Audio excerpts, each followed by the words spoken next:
Bore da pawb a croeso gynnes iawn i'r Bwrdd Addysg Dysgu Cymru heddiw. Good morning everybody, welcome to the board today. We've got quite a busy day. Later on we've got our AGM followed by a showcase. I'd like to welcome everybody, in particular Angie, who is here on behalf of Julie. We've got Julie Nallon and Marie Claire, who are attending to support the presentation on education and training plan. Rhiannon Windsor is attending to present the HEIW Equality, Diversity and Inclusion overview. And I'm very pleased to say that we've got our Welsh translation active for those that require it. So welcome everybody. We've got apologies for absence from Julie Rogers and our board secretary, David Bebb. Are there any interests to be declared that are not already declared that are pertinent to today's agenda? I need to declare a new interest in that I've been made a fellow, an honorary fellow of Cardiff University. And it has been submitted to enter on the register. So with that, I'd like us to go into the minutes of the board meeting held on the 13th of June. And the board will recall that this was a meeting where the specific focus was on receiving the final accounts. So can I just go for accuracy? Page 1, page 2, page 3. Members content that that's accurate?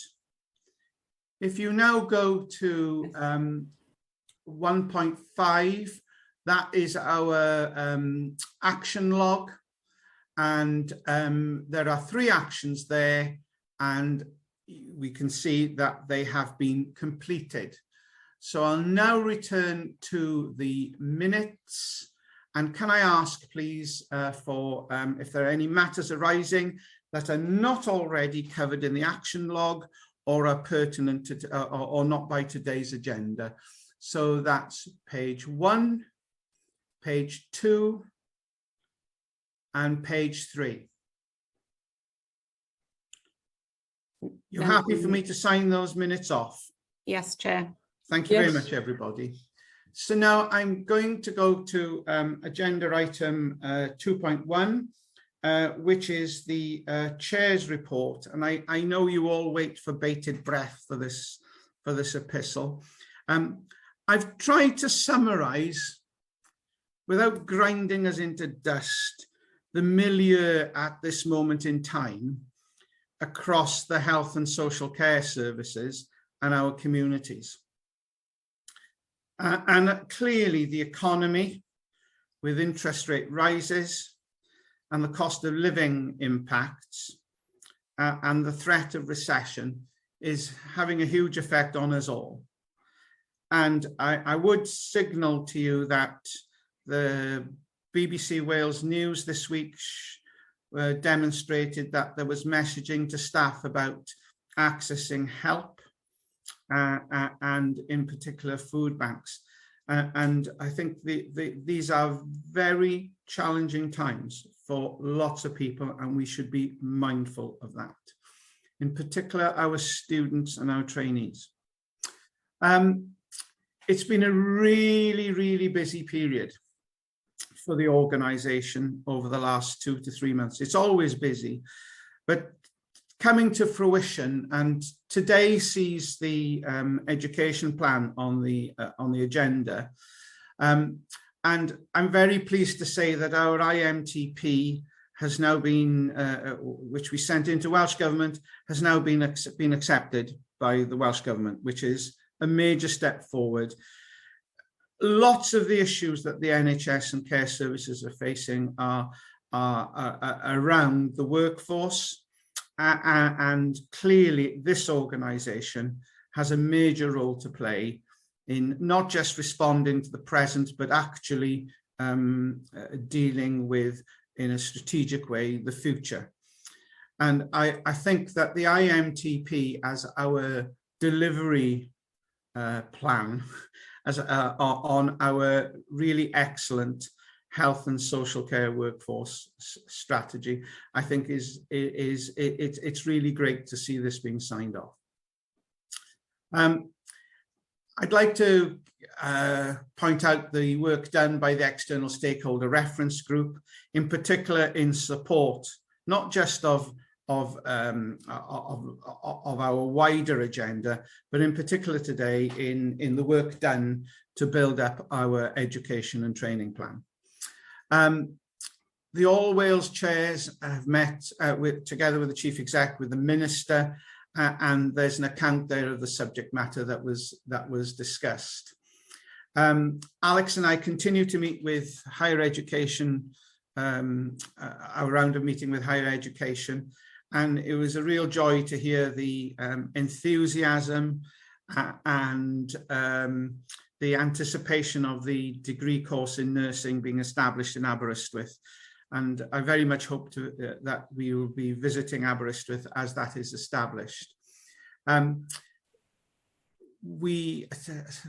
Lots of colleagues attended the NHS Confederation Expo, not in Manchester, but in Liverpool. Freudian slip. But it was really interesting to hear views from across the United Kingdom. And clearly, we are all in this in some ways, in very similar ways, whilst approaches are somewhat different. I would highlight the green health agenda, the sustainable health agenda that was widely discussed, and also the real thorny issues around leadership.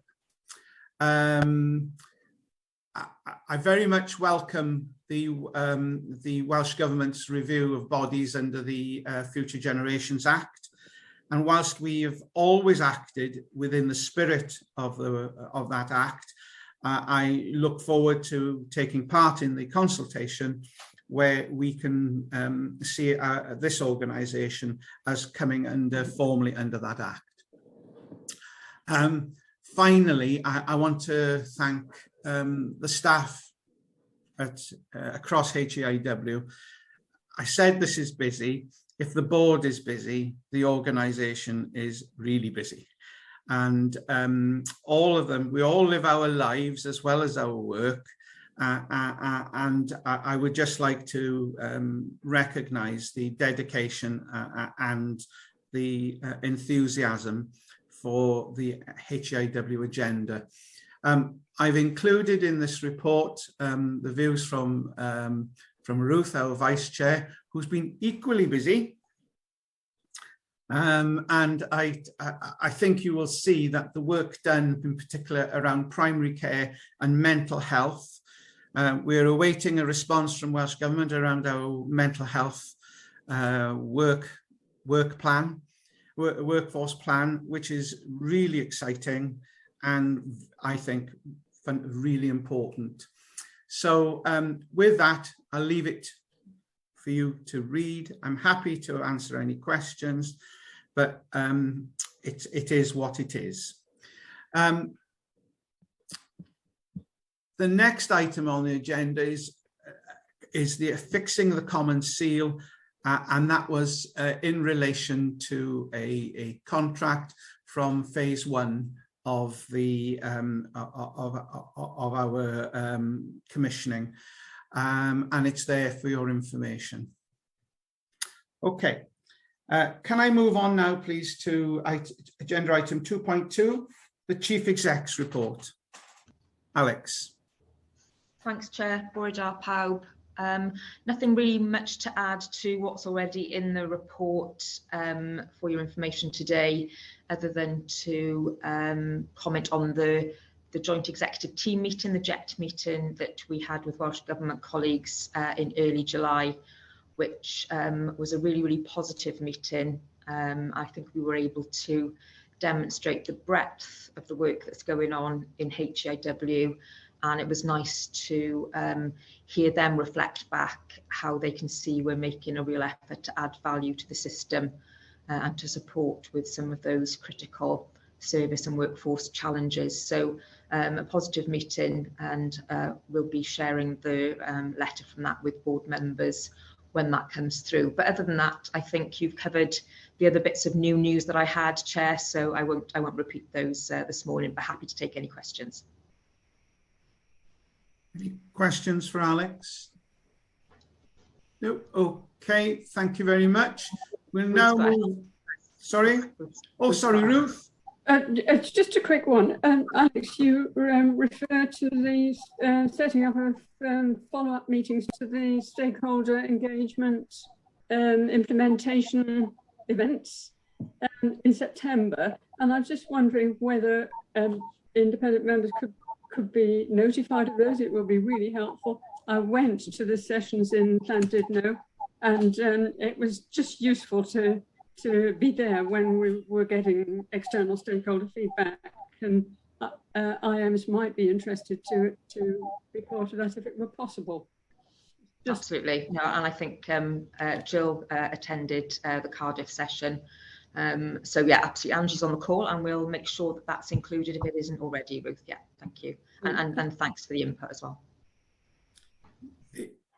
The other thing, Alex, is that I saw the slide pack for the JET, and I wondered if that could be shared with board members. It's really useful overview of where we're at. Okay, yeah, no problem at all. Tina? Yeah, just on Ruth's last point, I also attended the meeting in West Wales and found it immensely helpful to sit and listen to people who were raising their ideas about workforce agenda, and both between health and social care. So it really was worthwhile attending, Ruth. So thank you for that. Thanks. Okay. We're now going to move on to part 3, strategic matters, and we're going to go into the annual education and training plan. Lisa, are you leading on this? Yes, Cadeirydd, ydy bore da, it's me and Push.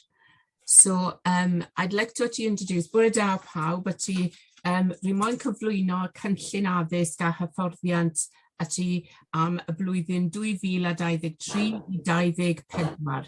I'd like to sort of present the Education and Training Plan for 2023 and 24. And I'd like to do that through a presentation which Push and I will provide to you. So, very sort of, this is actually the presentation that we've actually taken to a number of stakeholders, and hopefully this will provide the board with the information they need as to the background and how this plan has been collated. So just to remind ourselves really, this is actually something that we do every year, but this plan has been developed collaboratively with system partners, and this is a presentation which describes that journey of how this has been collated. And this plan then is recommended the investment in education and training for the health workforce in Wales. So if we can go on to the next slide, please. Okay, so as far as we are concerned, what we've done is we obviously produce this plan every year. It is a statutory function of HEIW, and as a result of the lessons learned from last year's, because we continually learn as a result of the development of all of our plans. Last year, we obviously learned from that how we could improve on developing this year's plan. And one of the key areas which has been mentioned already was developing a stakeholder engagement group for HEIW. Now, this stakeholder engagement group, a reference group, was for a variety of reasons, but it was commenced in February, and as a result of that, it was quite an opportunity for us to take the education and training plan to that stakeholder reference group and work with them collaboratively in order to ensure that that plan reflected the needs of the population, Welsh Government priorities, and of course the health and needs, service needs of our sort of health partners as well. So it was really truly collaborative approach. So that was a key sort of area, and we have engaged actually with members of the stakeholder reference group, which totals 61 in all, through this process, providing a number of bespoke sessions with them for them to understand what this process was. So this plan, as I said, recommends the investment in education and training with the health workforce in Wales. And actually, this is actually sort of much more comprehensive and much more sort of qualitative than we've seen in the past. It's been developed as the companion plan to the IMTP, which you made reference to. And hopefully we can actually sort of see that this is actually accepted by the board, and we hope that it can be approved in order that we can then submit that to Welsh Government for their consideration and of course the funding of that plan. So if we move on to the next slide, please. I mentioned the stakeholder reference group and other partners. The most important thing is that we listened. We asked for feedback, we listened, and this is an example of actually some of the areas that they fed back to us on what the plan actually was actually in its development. It actually did feedback that it was quite clear. There was broad stakeholder engagement, and it was quite robust. We actually expanded the content of it far greater than what we've done before. And obviously that made reference actually all the way through to the workforce strategy. And as you can say, actually we did receive areas to improve, and that was actually taken on board. And therefore you can see actually in that right-hand column what we did as a result of actually that feedback. In other words, we didn't just listen, we listened and we did. So therefore we actually sort of progressed that and developed the plan as a consequence. And we're very grateful for that feedback because we believe that this enhanced actually that plan going forward. If we move on to the next slide, please. So this is actually where we've actually the plan is a continuum, but this actually gives you the flavour of actually what we've done this year and actually sort of what that continuous process has meant.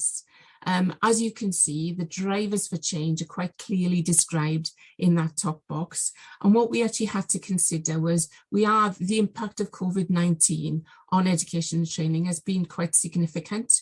And we needed to balance that with the need actually of recovery in the services. So therefore, although we might have actually seen some dip in the access to education during COVID, it was quite important now to recognise the needs of the service in enhancing that in going forward.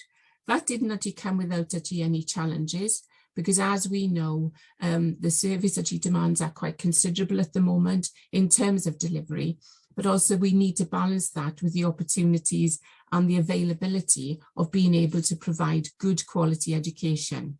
And one of those key areas is obviously healthcare placements. And whilst we would want to provide more and commission more education, we need to balance that with the opportunities and the availability of not just healthcare placements, but the opportunities in simulation, the change in digital, and the blended learning that we now see. So as you can see, the recommendations was to increase quite a number of those professional groups. And here we can see what the added value and the benefits are as a result of this plan. It is a continuum, and we will build on this going forward. On to the next slide, please. This provides you with a brief description, really, a snapshot of how we've enhanced and improved the education and training that we commission. As you can see there, these are the increases that we see in this plan in comparison to last year's. So as you can see, we take every single health professional group into account. And here we can see what the additional education commissions are. But as you have noted, you can see on that right-hand side is the growth in pre-registration nursing that has been commissioned in Wales as a result of the interventions that we put in since 2018. So 25% growth in pre-reg nursing over the last 4 years is quite a considerable amount as well. And as you can see, we are also growing the other healthcare professional arenas as well. So this is really, really good news. So we're enhancing the training, and we want to make that training good quality as possible.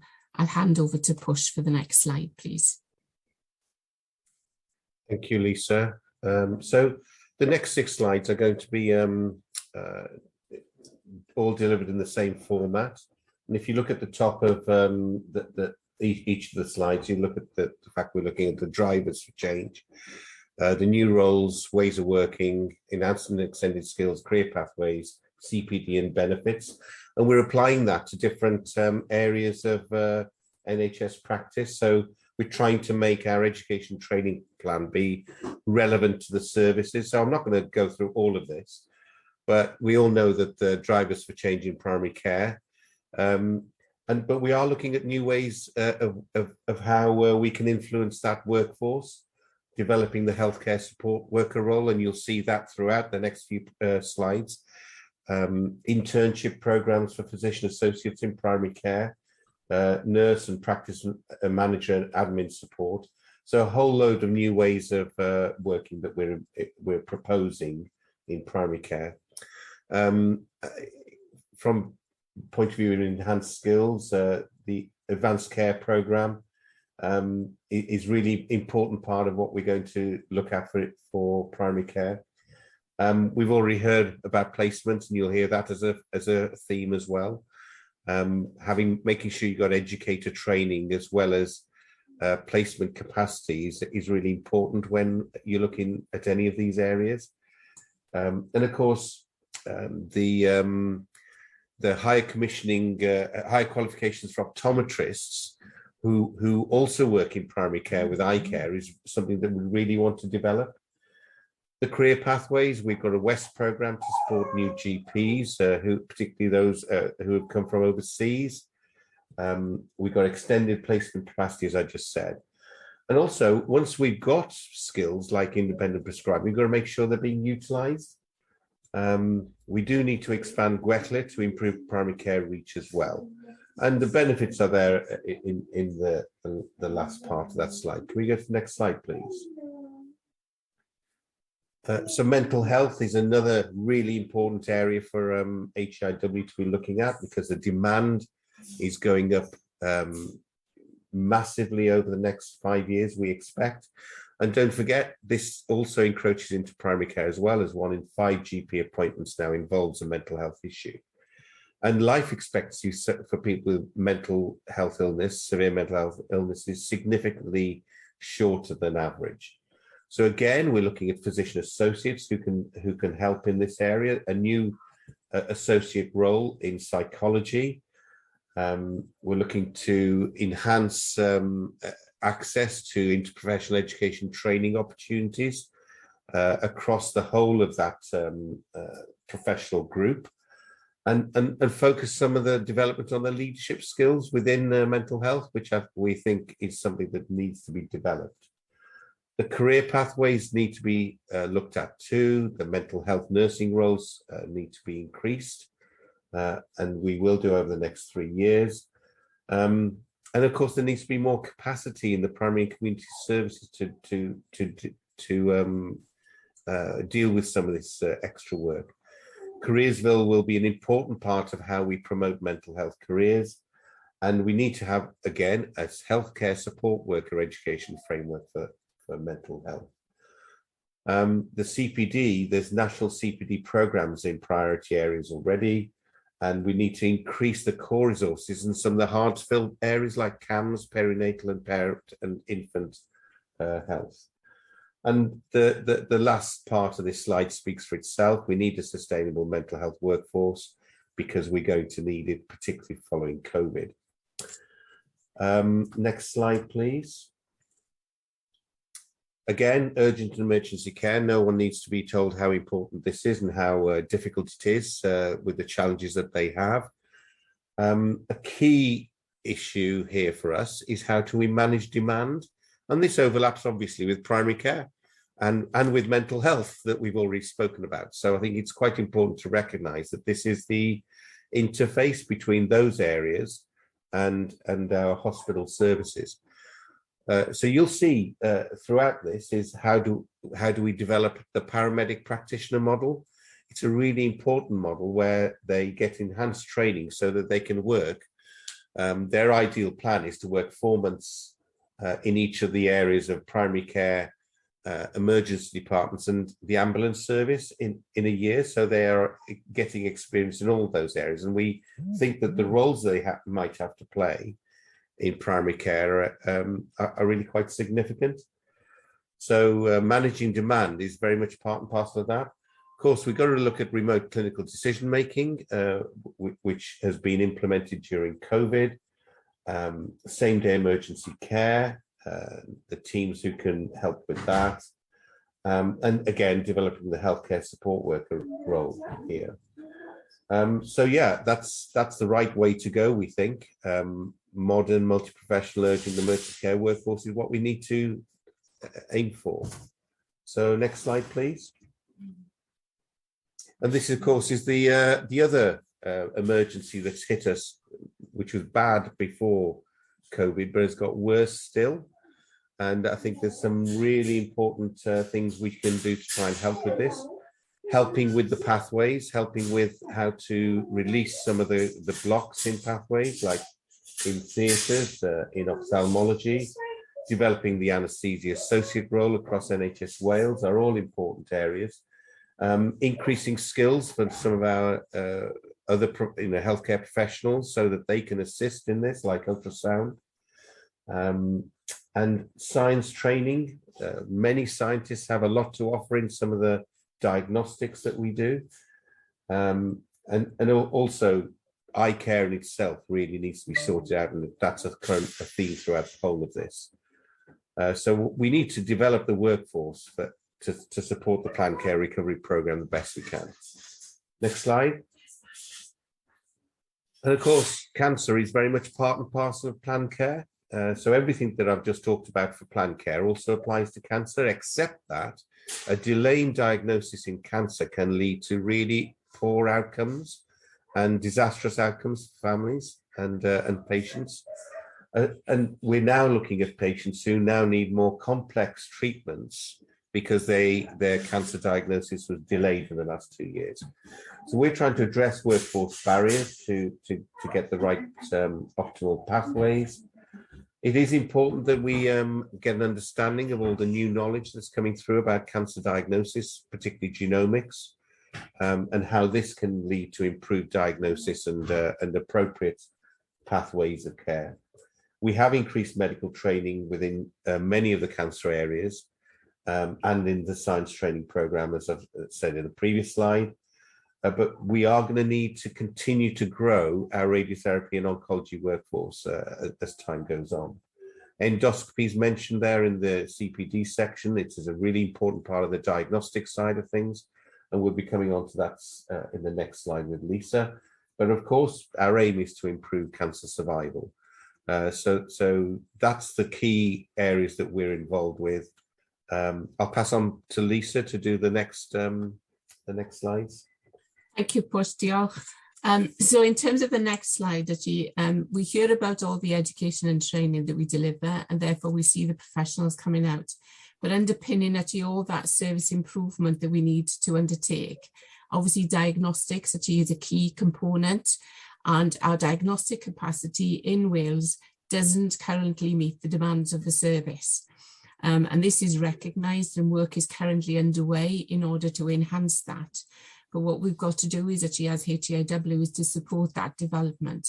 So there is a significant need to expand the diagnostic workforce.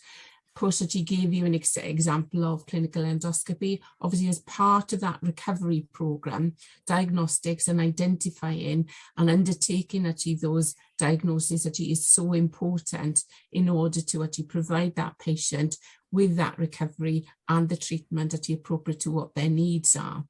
So as a result of that, we recognise where there are gaps in some of the professional areas, and radiographers needing to expand their code of practice. So as you can see through this particular slide, the variety of people who undertake diagnostic activity in order to deliver that service and provide that treatment to that patient is so important. So about, I won't go into detail, but this actually really focuses on, those people actually who undertake the work actually to do the tests and all the diagnosis. And this is an area that is quite critical in Wales. So we've actually currently seen the development of the Diagnostic Board actually in Wales, which is going to take this work forward. So given this actually plan is for 2023, we've got work actually in the next year in order to actually be prepared to actually sort of encourage actually these actually to be developed as well. So a significantly important area of work that really is going to give us a real modernised diagnostic workforce, which actually underpins the development actually in the delivery of treatment and care going forward. And those are the range of areas that we've actually addressed in this plan. And as you can see, along every one of those slides, we have actually described actually what they are underpinned by. And we mustn't actually forget actually that we've taken a much more multi-professional education and training approach now. It's about actually care around the patient rather than looking at individual professionals. It's about how professionals work together in order to provide actually that improved delivery of care. Inclusion is a key aspect there, as well as digital literacy, the compassionate leadership, and improvement. And of significance as well is actually what you will see through the plan is that golden thread of the Welsh language. And already we are starting to sort of introduce actually into our contracts where all our students will have access to Welsh learning actually opportunities.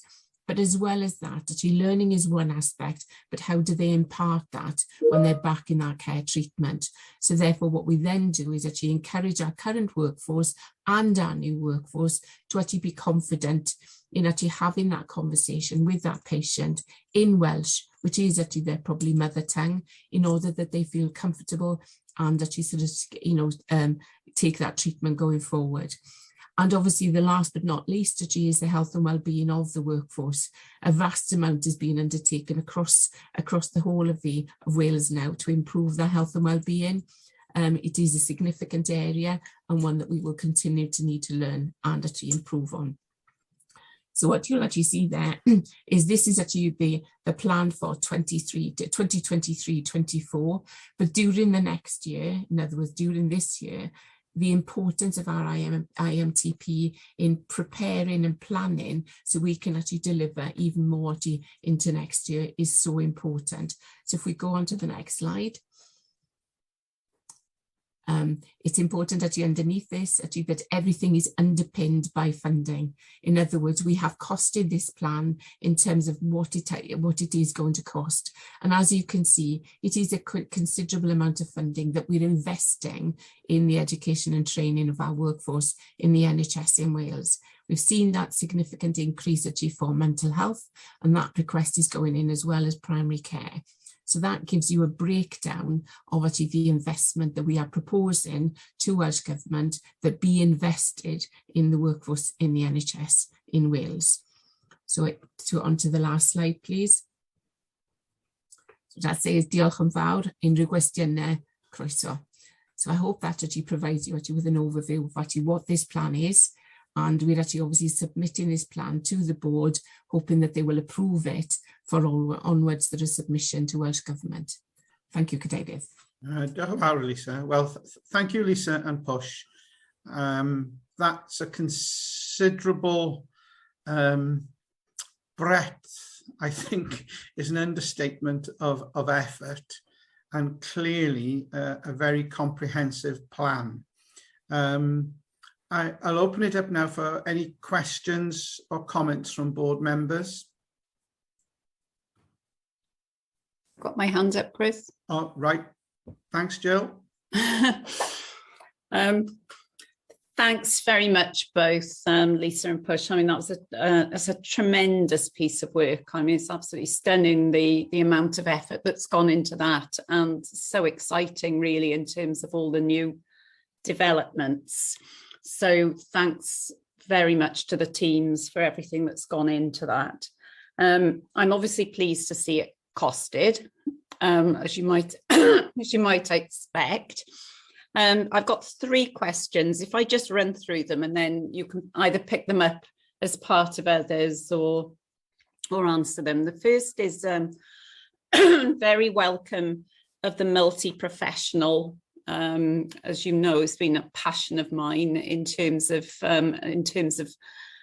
blending the professions and ensuring that we get the best out of everybody. I just wondered about the regulators and whether they've kept up to speed with all that and how they're going to approach some of that was my first question.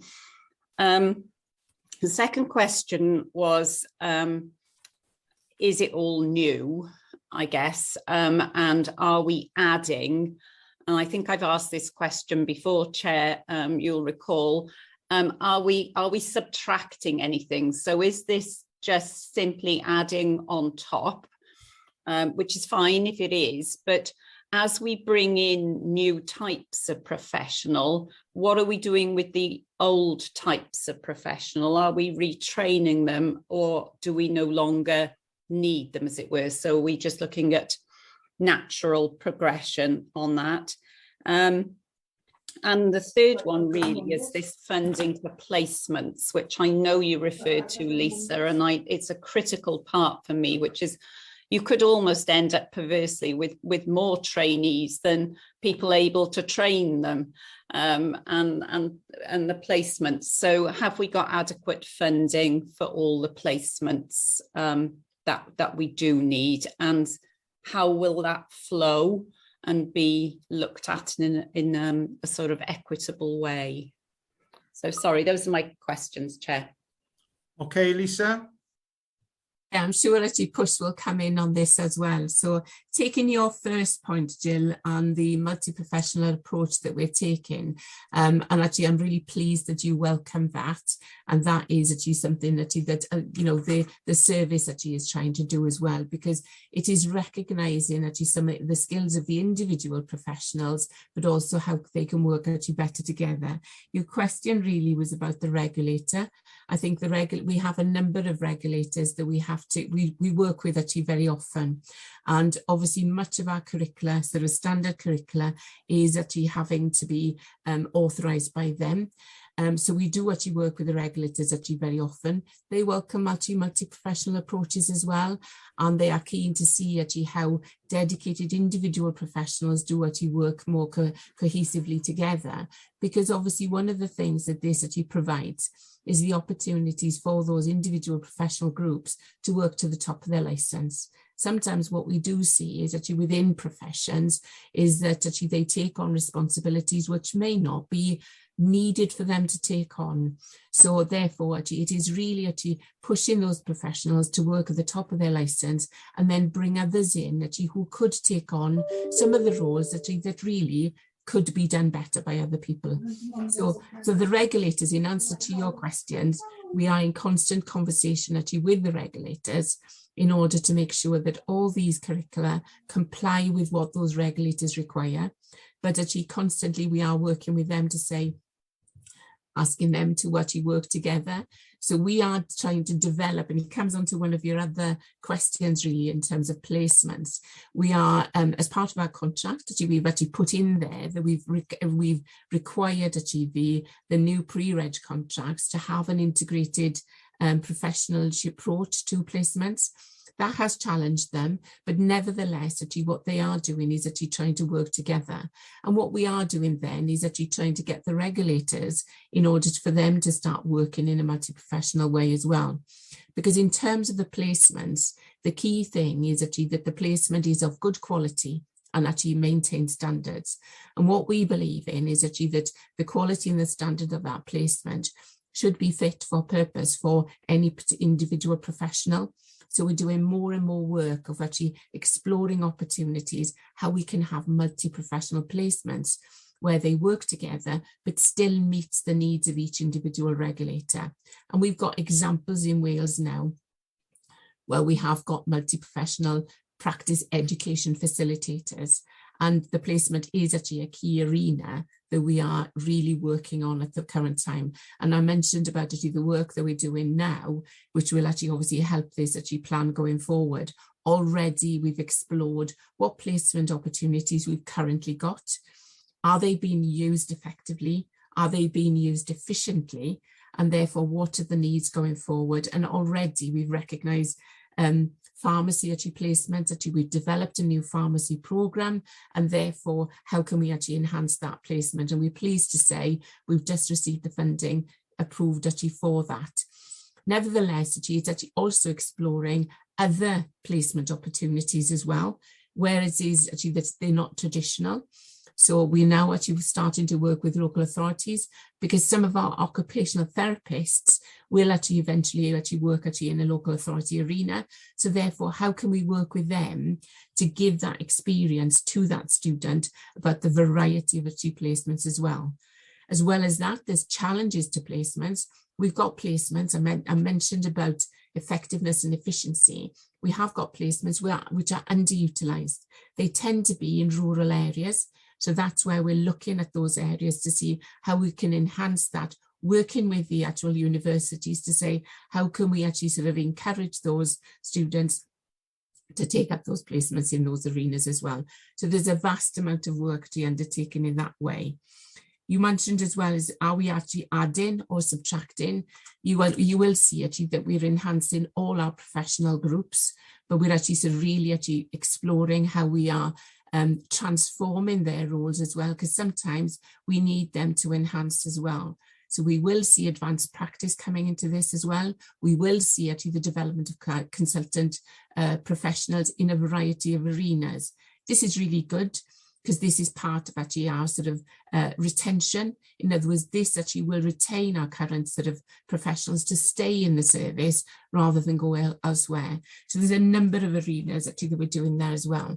And the funding for placements is one aspect to deliver good quality placement opportunities, but we're also exploring simulation as well. How can that actually enhance that as well?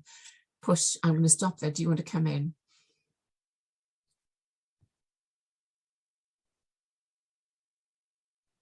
Better unmute myself. Just a couple of things. I think you mentioned the money, Jill. I'm sure Rhiannon can tell us what is actually new money in this list of things, because some of these things are subject to business cases. Some of them are carried over from previous years' agreements, but I know that Rhiannon knows that far better than me. As I won't say anything more about placements, except that the GMC wouldn't accept any increase in postgrad numbers if the placement capacity wasn't shown to be present. So the two regulators that I think are most important in this, because they're the ones who look after direct patient care, are medicine and nursing, and the numbers are the biggest in those areas. But not to say that the other regulators aren't important, but I think that's quite an important part of the discussion. The multi-professional approach, I completely agree with what you say, Jill. I think we have to have a multi-professional approach, because we need to have professional skills overlapping across the whole spectrum. And that's what's needed for the whole of Wales, because in certain parts of Wales, you'll have different professionals doing something that might be done by a different professional somewhere else. So I think there's real mileage in that. One of the things that you did say about, are we taking anything away? The thing that always comes to my mind is retention. Yes, we're adding these people in, but I think it's really important that our colleagues in our health boards work with us to try and address the retention issue, because it's easy to put things in here, but if the tap's fully on at the other end, we're not helping ourselves. I think the multi-professional approach is sort of illustrated by the fact that we're creating a primary care unit in HCIW, a multi-professional one, to look at how we can deliver our services in that way. And our chief exec's mental health plan is also a multi-professional offering. So I think we're already on that page about that side of things. And I think I've already mentioned the regulators, that I think that's we are engaged fully with them. The GMC take a huge interest in healthcare, not just medical care in Wales. And they're very much embedded with their section of Wales to support us. So I'm very happy with them on that. So we've got people with their hands up piling up now, so I'm wary of the time. Rhiannon, did you want to come in and make a comment on the finance issue that was raised? Yeah, I was just going to add in that detail. So of the 31 million stated in the education training plan, just under half, so around 15 million, is related to increases in numbers in previous years. So that is already numbers that we've got in education and training plans.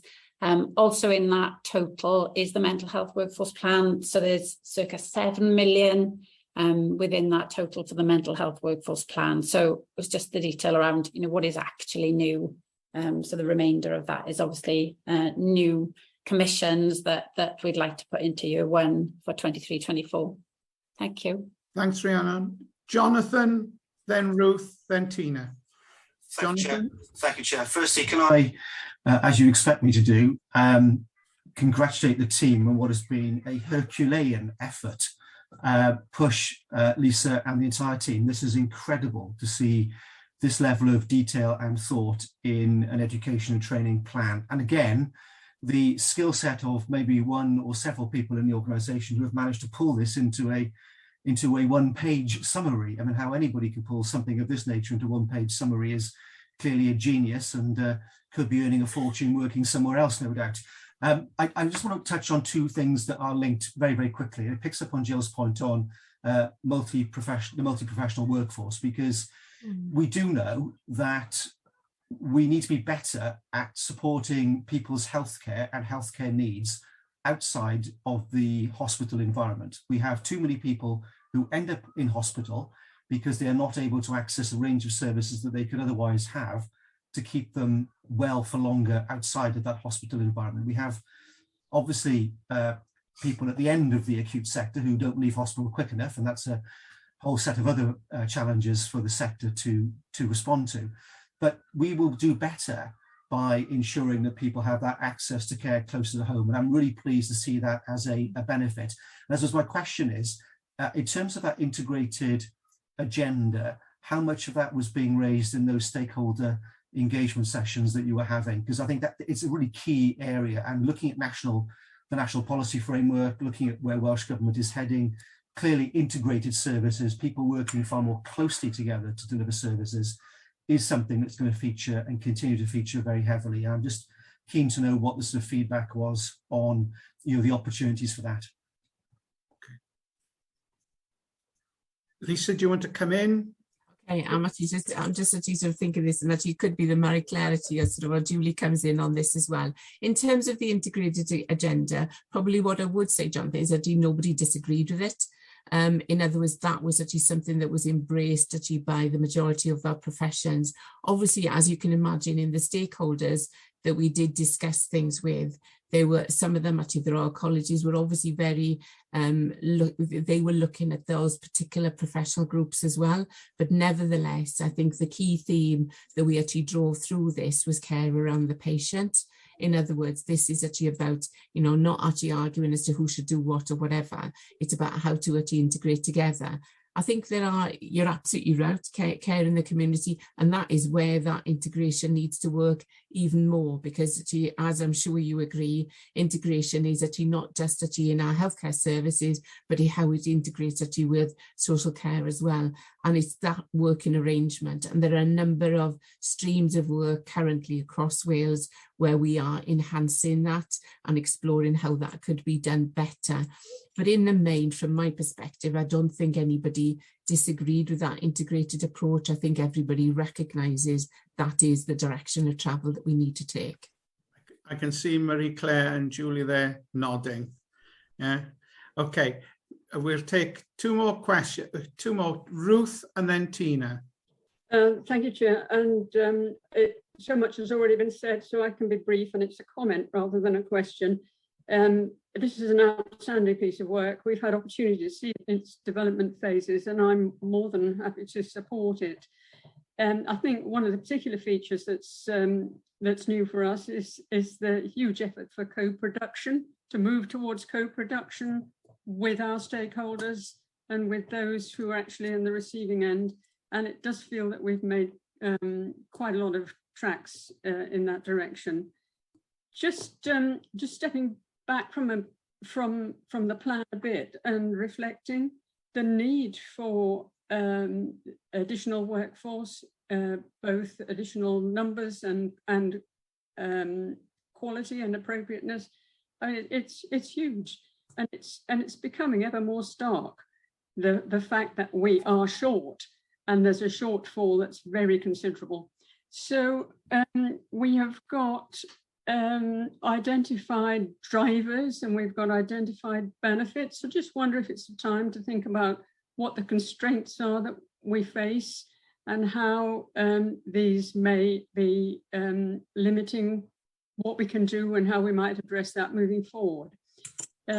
Just thinking about how we try to see not only 23, 24, but rolling that on. And things have changed so much during the last 12 months, and indeed during the last, since the beginning of this year, in terms of our understanding of this, of the gap that we have in need here, that by the time we get to the end of 2024, things may have moved even. So it's a comment, but to go back to the beginning, this is outstanding. I have no hesitation in supporting it. Thank you. Thank you, Ruth. Alex, I can see, do you want to come in? Yeah, thanks, Chair. I think Ruth's raised an absolutely critical point, really, because you know, we can have all of the gap figures, the demand figures that we like from whether that's individual organisations or professional bodies looking at their own professions, but you know, we have to then decide on what's achievable and what's realistic.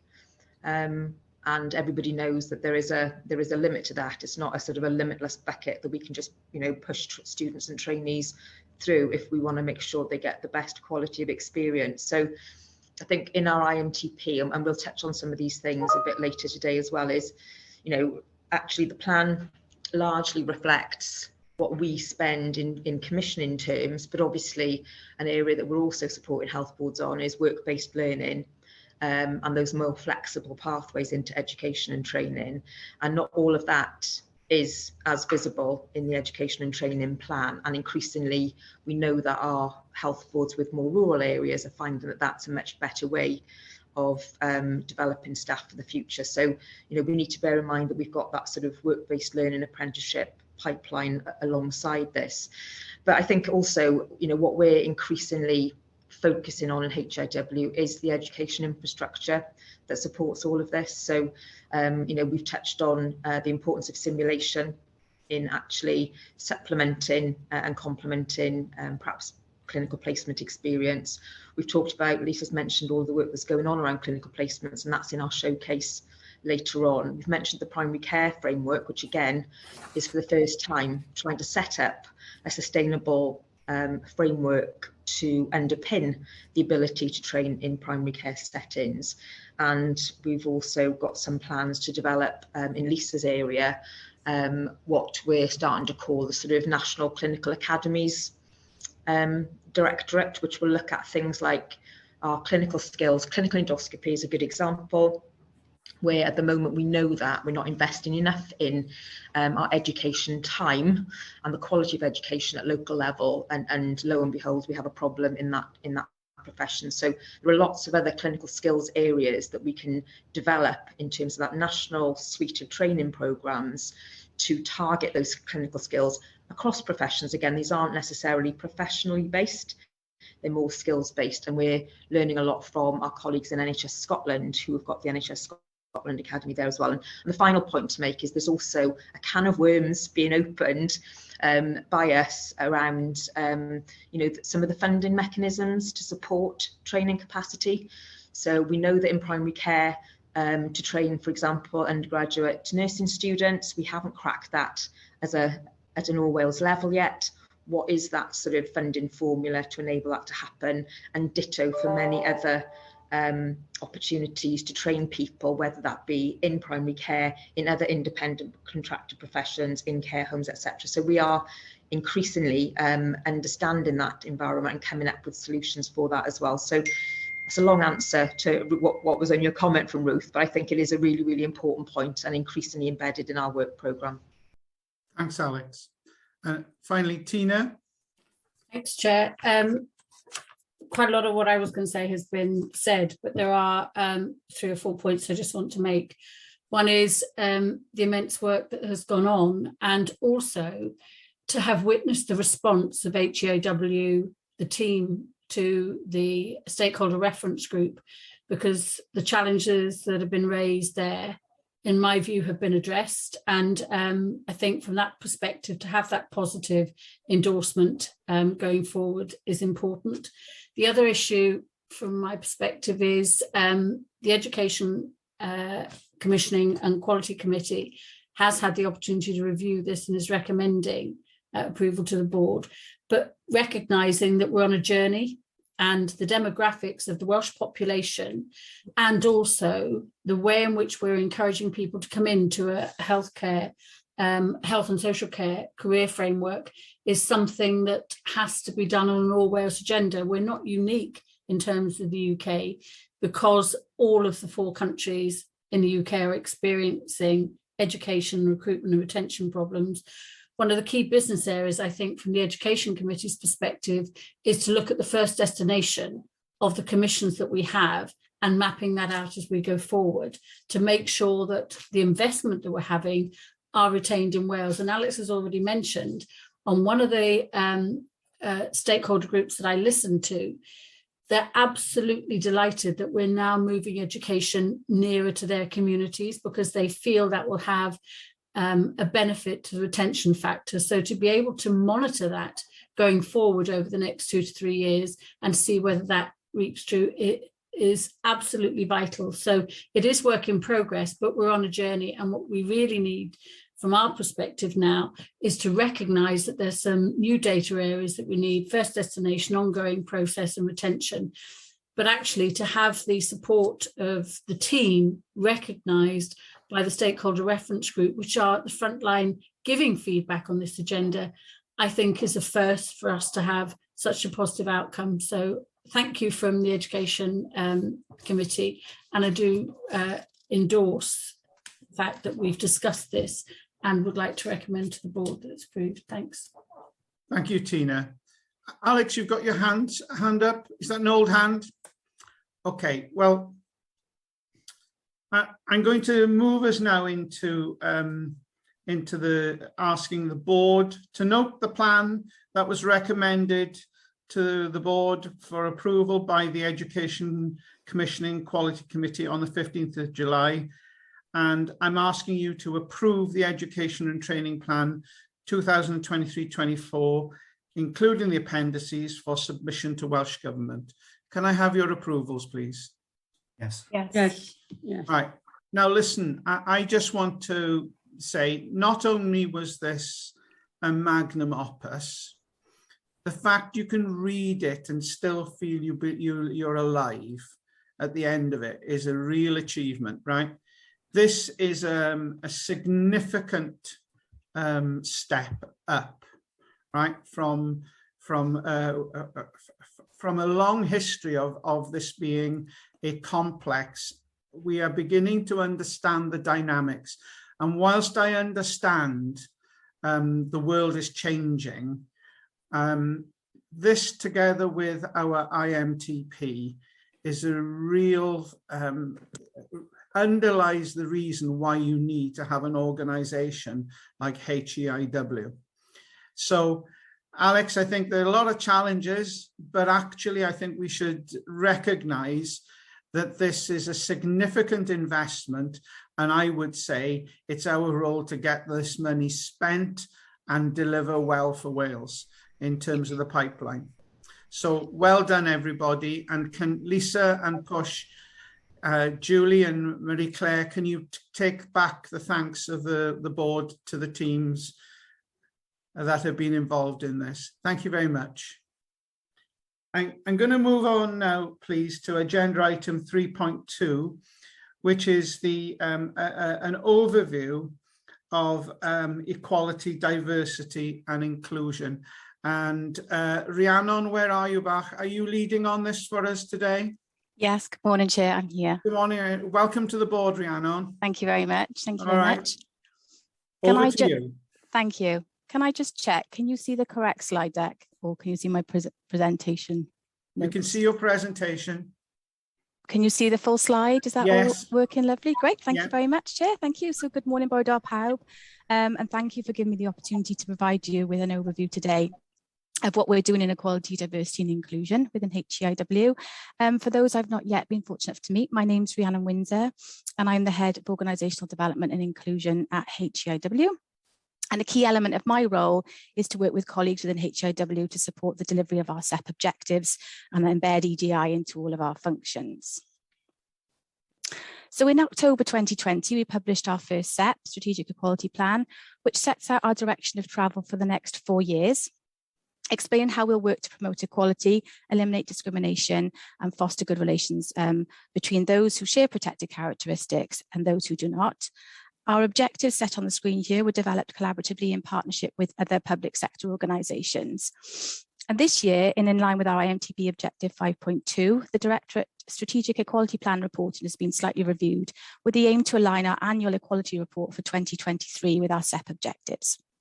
So we're meeting across all our directorates currently. They're taking place with those who have responsibility for implementing and embedding the local SEPs to discuss our revised arrangements and reporting across HEIW so that they can, this is going to commence this month, and hopefully by the end of October, we'll have a full account of all their actions aligned to the SEP objectives by then. And later in the year, we'll be undertaking a review of our Year 3 and Year 4 SEP actions, embedding our actions from the Anti-Racist Wales Action Plan and bringing the proposed updated SEP to the board for consideration and approval. Okay. So since we provided our last overview to the board on progress, our revised EDI governance arrangements are now established and very well embedded. Our EDI steering group meets bi-monthly and focuses on the delivery of our EDI objectives within the IMTP, our SEP and our contribution to the Anti-Racist Wales Action Plan. This group is co-chaired by Push and Julie, with a small membership including individuals nominated as directorate representatives for delivery of these plans. And more recently, we've invited our Senior Responsible Officer for the work on differential attainment to ensure the strategic alignment and oversight. I'm responsible for chairing our EDI network, which offers an opportunity for colleagues from directorates to come together and share ideas, local actions, training and development activities. And this network also makes recommendations to the EDI steering group to shape policy within the organisation. During our June network, we were fortunate to have along Displaced People in Action during Refugee Week to present and share how they help refugees and asylum seekers live and thrive in Wales. And this included the work we fund in HEIW to help doctors and dentists revalidate their medical qualifications and achieve a career in the NHS. And we've invited DPIA back to deliver a session to all staff at HEIW in the coming months with a view to promoting the volunteering opportunities as well as highlight and raise awareness of their work. We also have a fantastic network of inclusion champions, and this is an active group of volunteers in the organisation who continue to work on a collaborative basis, offering peer support as well as a temperature gauge for the organisation. They're responsible for our inclusion calendar of events and development of EDI learning opportunities. And most recently, our inclusion champions have joined forces with colleagues from our Wellbeing and Green networks to develop staff events that support a variety of aspects. And it's really pleasing to see that with the return of face-to-face events in Tedeschi, we've been able to have a lot of those in person, which is fantastic. Last year we focused on a campaign focus on hidden disabilities. And this year, our inclusion champions have decided to run a campaign over the course of the year, which is called Together for Women, focusing on gender equality and having used International Women's Day as a springboard for the launch of intersectional events, resources and learning opportunities that are being run throughout the year with a focus on women in society. As part of the Together for Women campaign, we've recently become a member of the Women's Equality Network Wales. And as well as access to networking and resourcing, the membership affords HEIW with the opportunity to advertise job vacancies, events and news in its monthly newsletter, which is around 35,000 staff, 35,000 people across Wales. Okay.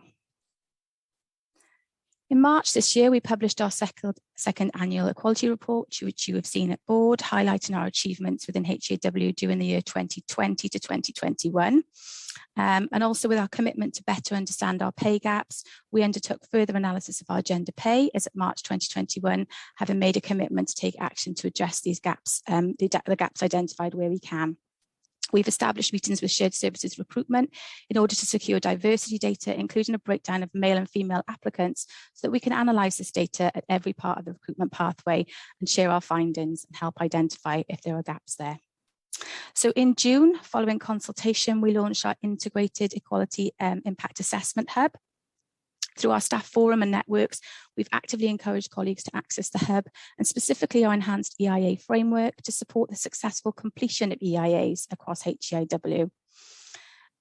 We adopted an intersectional approach in the establishment of our integrated impact assessment that considers equality, Welsh language, human rights legislation, and the Wellbeing and Future Generations Act. The hub also includes a repository of completed EIAs for colleagues to access, and our EIA lead is meeting with colleagues currently from across directorates on almost a weekly basis to coach and support colleagues with the EIAs, highlighting the need for early engagement and proportionality of evidence gathering. And this support has been really very well received from colleagues and peers alike. As you'll be aware, PUSH has had a significant involvement in the development of the now Anti-Racist Wales Action Plan, and we have clear responsibilities within the plan that we'll be prioritising in the forthcoming months. This includes our work already in place through our talent board subgroup to explore the cause of the lack of diversity within senior leadership talent pools in Wales, and through our review of systematic and cultural barriers that are experienced by minority groups, recommending on positive actions that can be taken. Our enhanced and bespoke registration form has been developed on Gwella to capture EDI data at the point of sign up and application to the executive talent pool. And this new functionality will feed data into the national talent reporting dashboards, which allow the ability to provide a clear picture of the diversity of those applying to and successfully appointed to national executive talent pool. And this will provide the intelligence to drive targeted interventions and further explore the barriers to the existing systems to ensure those on our executive talent pool are representative of the workforce and the communities we serve across Wales. We've been working with our colleagues within HIW to ensure those providers from who we commission education provide evidence and reflect the principles of our strategic equality plan. And we've worked alongside procurement services to specifically ensure we're able to assess during the tendering process.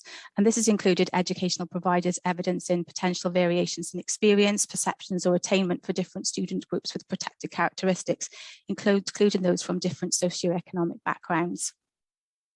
We're working alongside our SRO, as I've just previously mentioned, for differential attainment, and I'm looking forward to attending the my first DA steering group next month.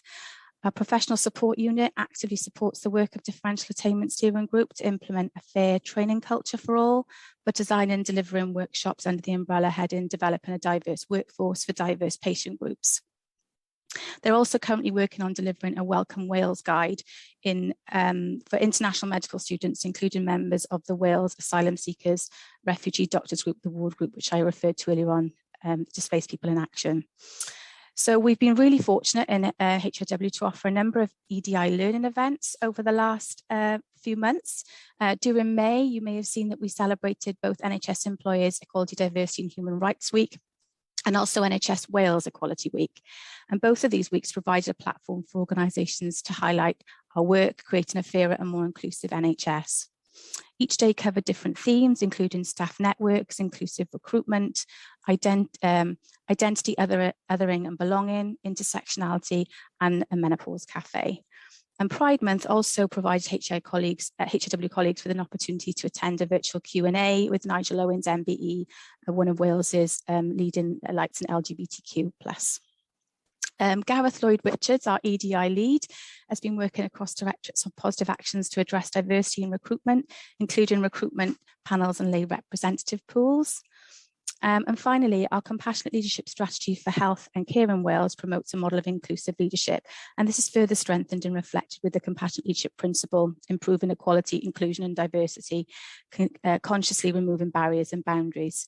So to support and enable leaders and managers across health and care in Wales, to model inclusive leadership, an EDI digital resource bundle is being developed that includes a series of webinars, masterclass, workshops and box sets and other resources. EDI is also embedded in all HIW national leadership programmes, and further work is being undertaken with Professor Michael West to develop a compassionate leadership programme that will be underpinned by equality, diversity and inclusion. So there's been plenty of activity. And as we're looking ahead to some more of our immediate priorities, we'll continue to build and strengthen the work we have done to date in ensuring our SEP is embedded into our functions. And you'll note that EDI is a golden thread throughout our IMTP, and therefore ensuring a streamlined integrated equality impact assessment process is embedded will ensure EDI is at the heart of our planning and decision-making processes. Working across HIW in building confidence in our workforce to undertake EIAs is a key priority for the team over the next year.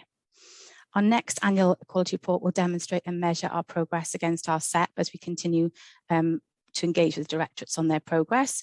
And as previously highlighted, we have a number of key actions to work towards within the Anti-Racist Wales Action Plan.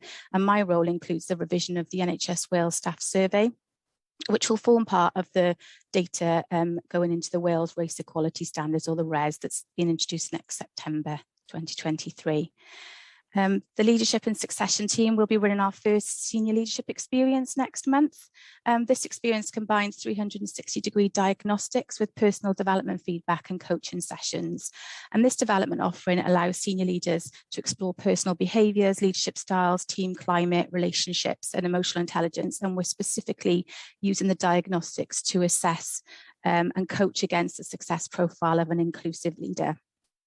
We're working with our communications team, who have commenced a project to collate all HIW stakeholder groups through its various functions to ensure that we're reaching a diverse range of stakeholders.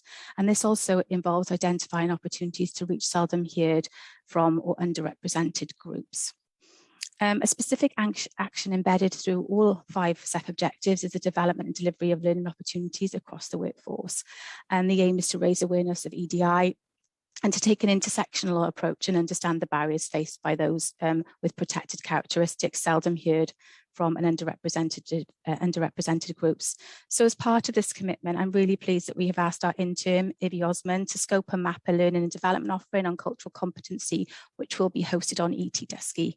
And this will involve collating stories from a diverse range of local communities and groups about the importance of being culturally aware as an organisation.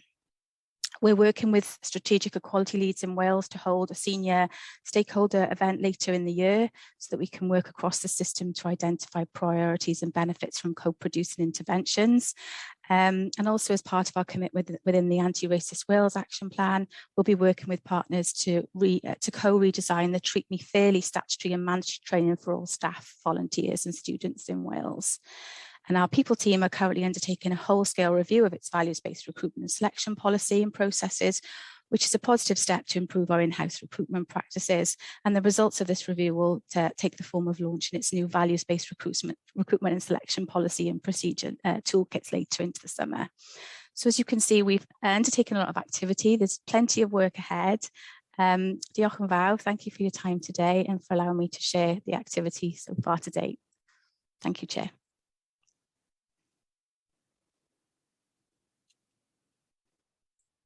Thanks, Rhiannon. So there's a bit going on then. Just a little. as they say. Can you take your slides down? Yeah, bear with me. Right. Are there any comments or questions from board members? John? Yes, thanks, Chair. Rhiannon, that was a tour de force. Absolutely fantastic to see that amount of work being undertaken and what is a really, really important agenda. Well done for also, and I would have expected this anyway, but well done for referencing the Anti-Racist Wales Action Plan. I think there's a lot of really important features in there.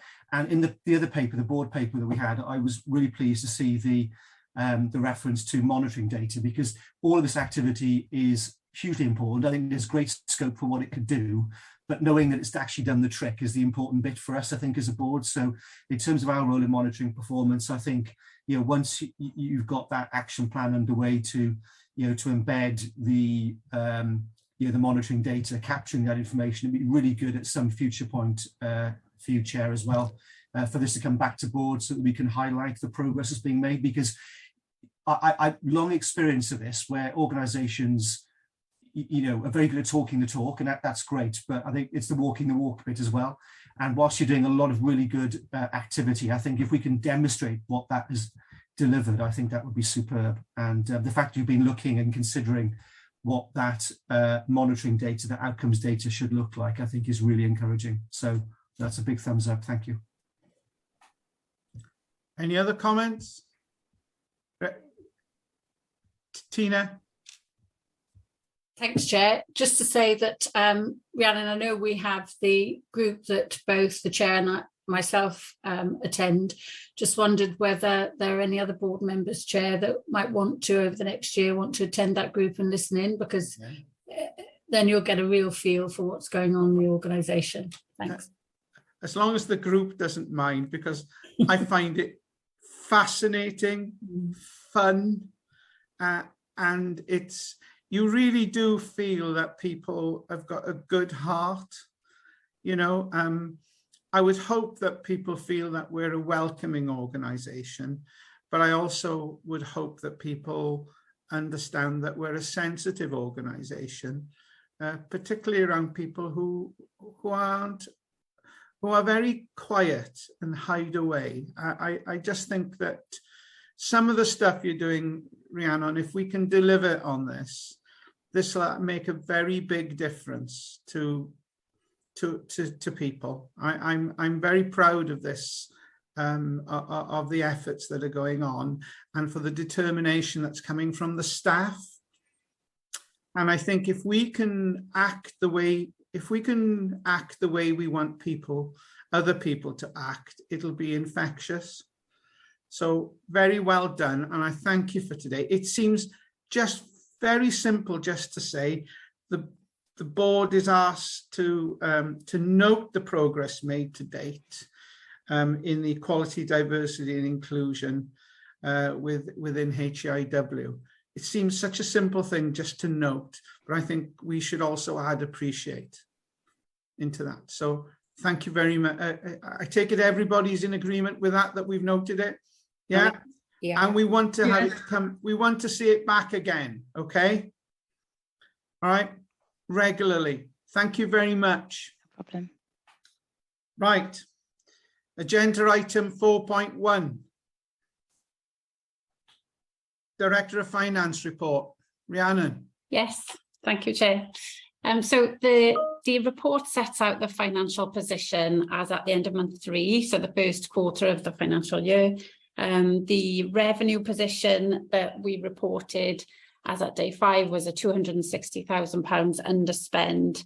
If I take you to the table on page 3, that sets out the detail of the underspend by sort of delegated budgets, by exec director and by expenditure headings. So I suppose, as in previous years, we've got some underspend against our pay budgets because we have vacancies that we are in the process of recruiting to. We've got some underspend against non-pay budgets, but I think it's interesting to see that some of that expenditure is coming back online as we're able to put more face-to-face events on, and a small underspend against our commissioning budgets.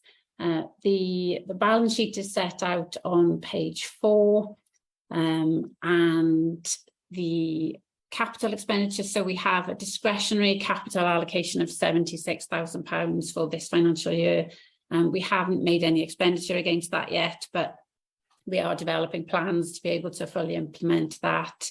And we've improved our performance against the NHS public sector payment policy at 96.14% of invoices that passed the 95% target. But I do have to report that we've had a slight dip in performance against our non-NHS invoice target. So we were at 93.45% at the end of month 3. So it's a cumulative target, and we will be measured on the performance that we achieve by the end of the year. So we are working with our colleagues in shared services to make sure that we can recover that position and make sure that we exceed that 95% as at the end of March. So there's further detail included in the appendices about the reasons for the underspends and the monitoring return is shared, which is in accordance with the Welsh Health Circular guidance on monitoring returns. So I was going to stop there and just ask if there are any questions.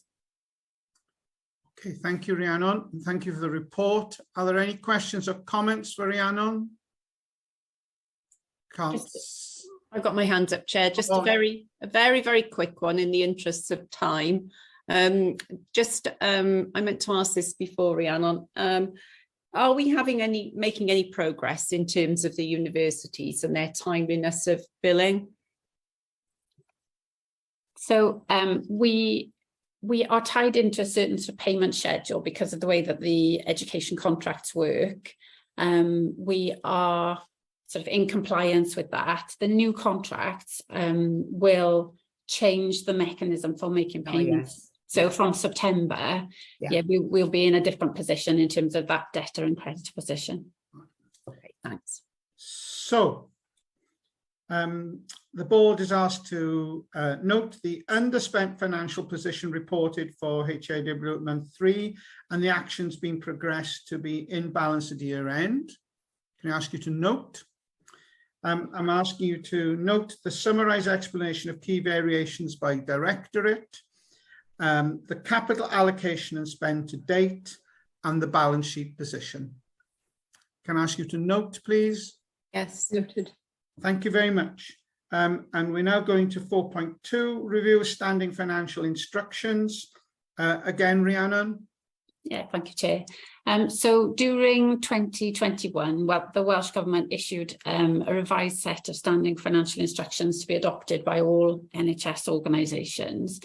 So we reviewed those to make sure that we could adopt them, and there was an inconsistency spotted in that our procurement thresholds are slightly different because of the Commissioning of Education and Training and the Education Training Plan. So we needed to make a slight change in that anything that's been already agreed through the Education Training Plan and up to 5 million can be signed off by the organisation without additional approval from Welsh Government. So Welsh Government have made that amendment. It is now reflected in the standing financial instructions that have been shared with you today.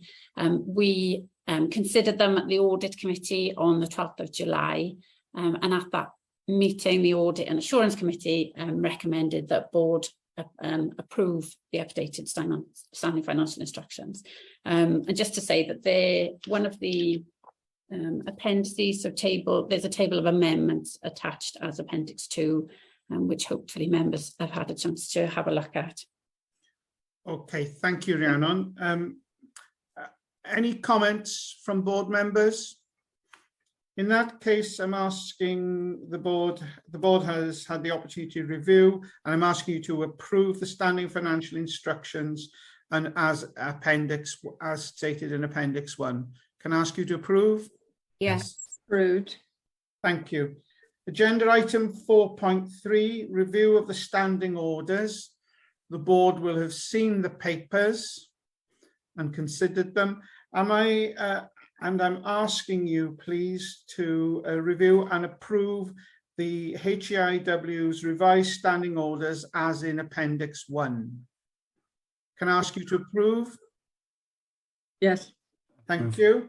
And then agenda item 4.4, which is the risk policy, something we've discussed.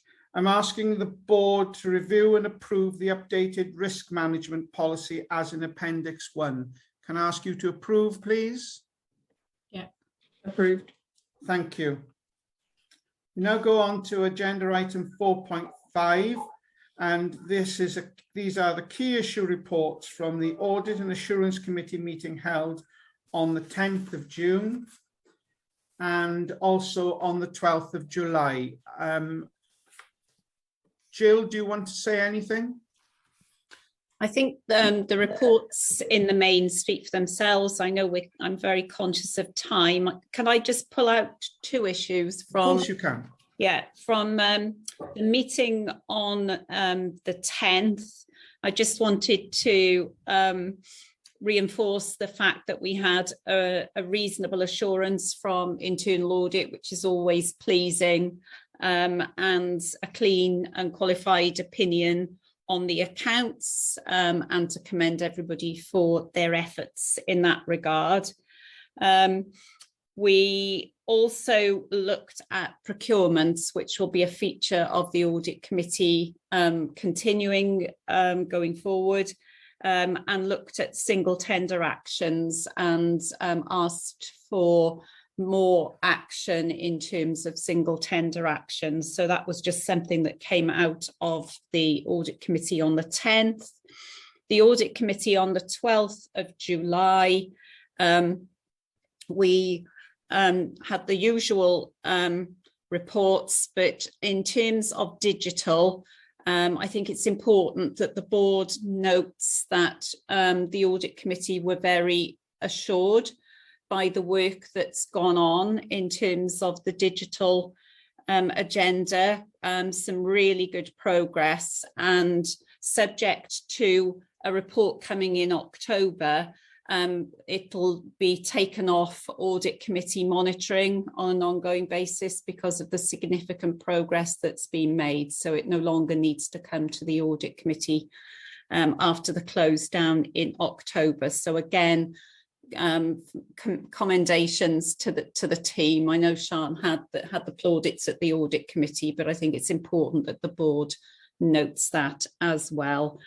And then the only other thing to identify, and Rhiannon's working on this, is counter fraud, to make sure that we've got sufficient resources available for the risks that we now have. More risks, obviously, as we're a maturing organisation than we probably did at the start, ironically, of the organisation, and therefore making sure that we've got adequate resources in the plan. So that's as brief as I can be, Chair. Jill, I am very appreciative for your efforts there. So are there any questions or comments from board members? First of all, on the 10th of June report. So I am therefore asking the board to note the content of the report from the Chair of Audit and Assurance Committee for the 10th of June. Yeah. Are there any questions or comments to be made regarding the Audit and Assurance Committee meeting of the 12th of July? Can't see any. So I'm asking you to note the content of the report from the Chair of the Assurance Committee, Audit and Assurance Committee. Note the committee's recommendation for the board to approve the revised standing orders. Note the committee's recommendation for the standing financial instructions to be approved by the board, which we've done so. Note the committee's recommendation to HIW's management policy to be approved by the board, which we've done so, and approve the amended terms of reference for the Audit and Assurance Committee. Can I ask for your approvals, please? Yeah. Thank you very much. We now go on to 4.53, Education Commission and Quality Committee held on the 15th of July. Tina, do you wish to speak? Do you wish to add to the report? I do, Chair, just and I do be brief. Don't worry about the time. Okay, just to say that the proposal in the paper, the Education Commissioning Quality Committee, we actually met on the 15th of July, not on the 3rd of March, as identified in the paper. With regards to Appendix 1, which actually gives an overview of the committee. This was the first time I chaired the committee, and I want to thank the committee for the reports that it put forward. The updates with regard to medical, dental, pharmacy, nursing and other health professionals are clearly written within the paper. And we've already looked at the education training plans. However, we did receive a proposal for the Health Education Improvement Multi-Professional Quality and Education Group to determine whether or not this group should continue. We have reviewed a number of groups, and I'll bring Push in a moment in case he wants to say anything, but technically we looked at the work that was being undertaken, and it was highlighted that the work that the group undertook was routinely picked up by the executive team and the newly established Deans and Deputy Deans group. There was a discussion around this, but we agreed as a committee to recommend that this particular MPQEG group be decommissioned. I don't know if Push, you wanted to say anything more on that? Thank you, Tina. I think if we look back where we were, we had previously two subcommittees of the ECQC. The first one being the external advisory group, which has been superseded by the stakeholder reference group. And the other group was meant to be a complementary group to that, if you see what I mean. But what we noticed is that we were struggling to bring things there that weren't already going to go to exec team for approval, or certainly for approval to go to the education committee. So we found that we were duplicating work, and it was no longer really serving the purpose that it originally had. And it you know, for the sake of not duplicating work and giving some time back to some of our other leadership colleagues in Lisa's and my directorate, we felt that it was a better use of time not to be presenting to that and then to exec team, when exec team had the governance approach to all of those issues in the first place. So we just felt that this was the logical step to be going along. Thank you.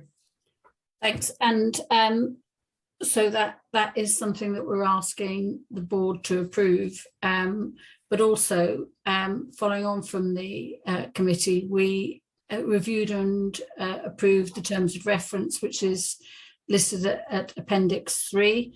And there were some changes, namely to reflect the change of Director of Finance's job title, and also the accurate titles of the Postgraduate Dental Dean and Postgraduate Pharmacy Dean. And we also, as a committee, received the Forward Work Programme, which I had the opportunity, as just taking over the chair, to read through the annual report that was provided by Ruth, the previous chair. And that is also attached under Appendix 2. And there was a huge amount of achievement from the committee. And I just wondered, Chair, if it's okay to ask Ruth if she wants to say anything, because that was her report. And whilst we received it and acknowledged the work, the author of this report does lie with Ruth. Chair, can I briefly, I'll take the report as read. And I'd just like to say thank you to the staff, both within the committee and wider, who supported us during the year that's referred to, which was actually one of the major COVID stressful years. Not that we're out of that yet, but it was a particularly difficult year. And the achievements that were created and happened thanks to them, I think are remarkable. But I take the report as read. Thank you, Ruth. Thanks, Chair. That's all from me, apart from to say that we will at our next committee be looking to ask some of the board members, whoever the third person is joining the committee, to take on the role of vice chair, because we haven't appointed one yet. It's not in the papers, but just to make you aware that that will happen. So with that in mind, I hand back to you. Thanks. Thanks very much, Tina, and thank you to the Ruth as well. The committee is a busy committee. So I'm asking the board to note the content of the report for assurance. I'm asking to note the Education Commission Quality Committee annual report. I'm asking you to note the recommendation of the committee for the board to approve the draft education training plan, which we've dealt with.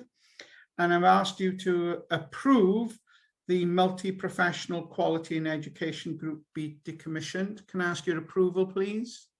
Yes. Yes. Yeah, thank you. And I'm asking you to approve the amended terms of reference for the Education Commissioning and Quality Committee. Yes. Ask you to approve. Thank you Yes. very much. Part 5 for noting, very important, 5.1, the corporate risk register. I'm asking members to note the report. Yeah. Noted. 5.2, the NHS Wales Shared Service Partnership Committee Assurance Report, dated May 2022. I'm asking you to note for information. Noted. Yes. Thank you. And I'm asking you to note for information under 5.3, the NHS Wales Collaborative Leadership Forum approved minutes of the meeting held on the 6th of December. Noted. Noted. Thank you. I've not received any other urgent business. And now our next meeting will be a board development session on the 25th of August. And the next HEIW board will be on the 29th of September. And in accordance with this provision of Section 1 of the Public Health Bodies Admissions to Meetings Act 1960, I'm now resolved that we go into in-committee session. That in-committee session will start at 10:50. Okay, thank you everybody, and I look forward to welcoming the public into our annual general meeting, which will start at 11:30. Thank you so much, everybody. See you later.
Bore da pawb.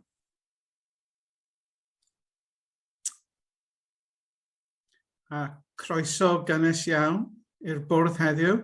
A very warm welcome to today's AGM. It's lovely to see you. I'd like to particularly welcome people from outside the organisation, as well as members of staff. AGMs are a funny old thing. It's an opportunity to look back and to look forward and to give an account of where we got to over the last year. And following today's AGM, we'll be having a showcase event where we'll have an opportunity to give some short presentations on some major pieces of work that we're taking forward. Bydd y cyfarfod heddiw yn dwyieith. Today's meeting will be bilingual and translations are available.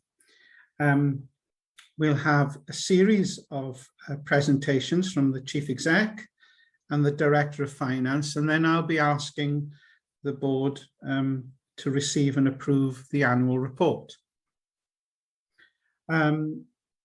Following on from the presentations, there will be an opportunity for attendees to submit questions in the chat box, and I'll do my very best to guide officers to reply and give you adequate responses.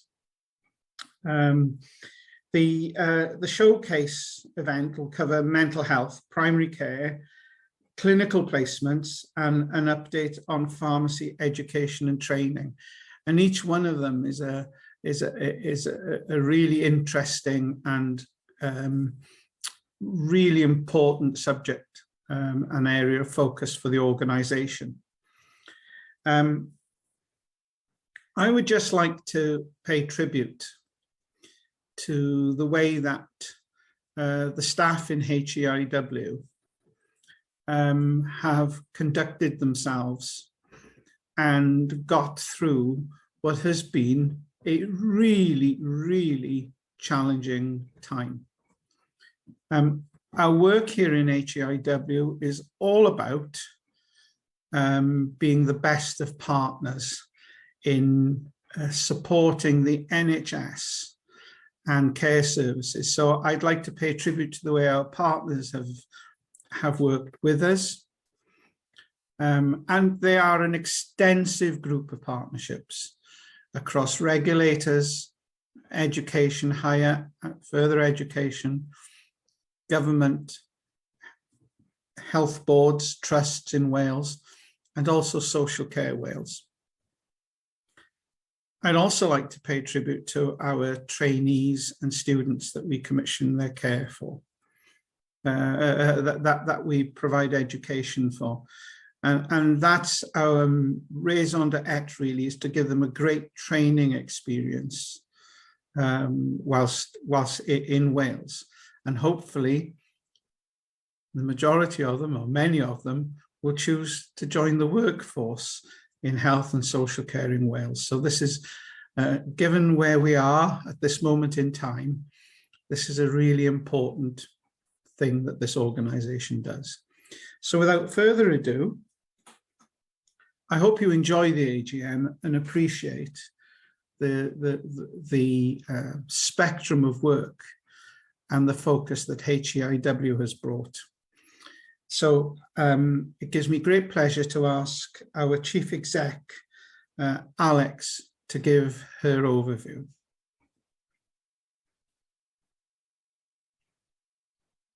Alex.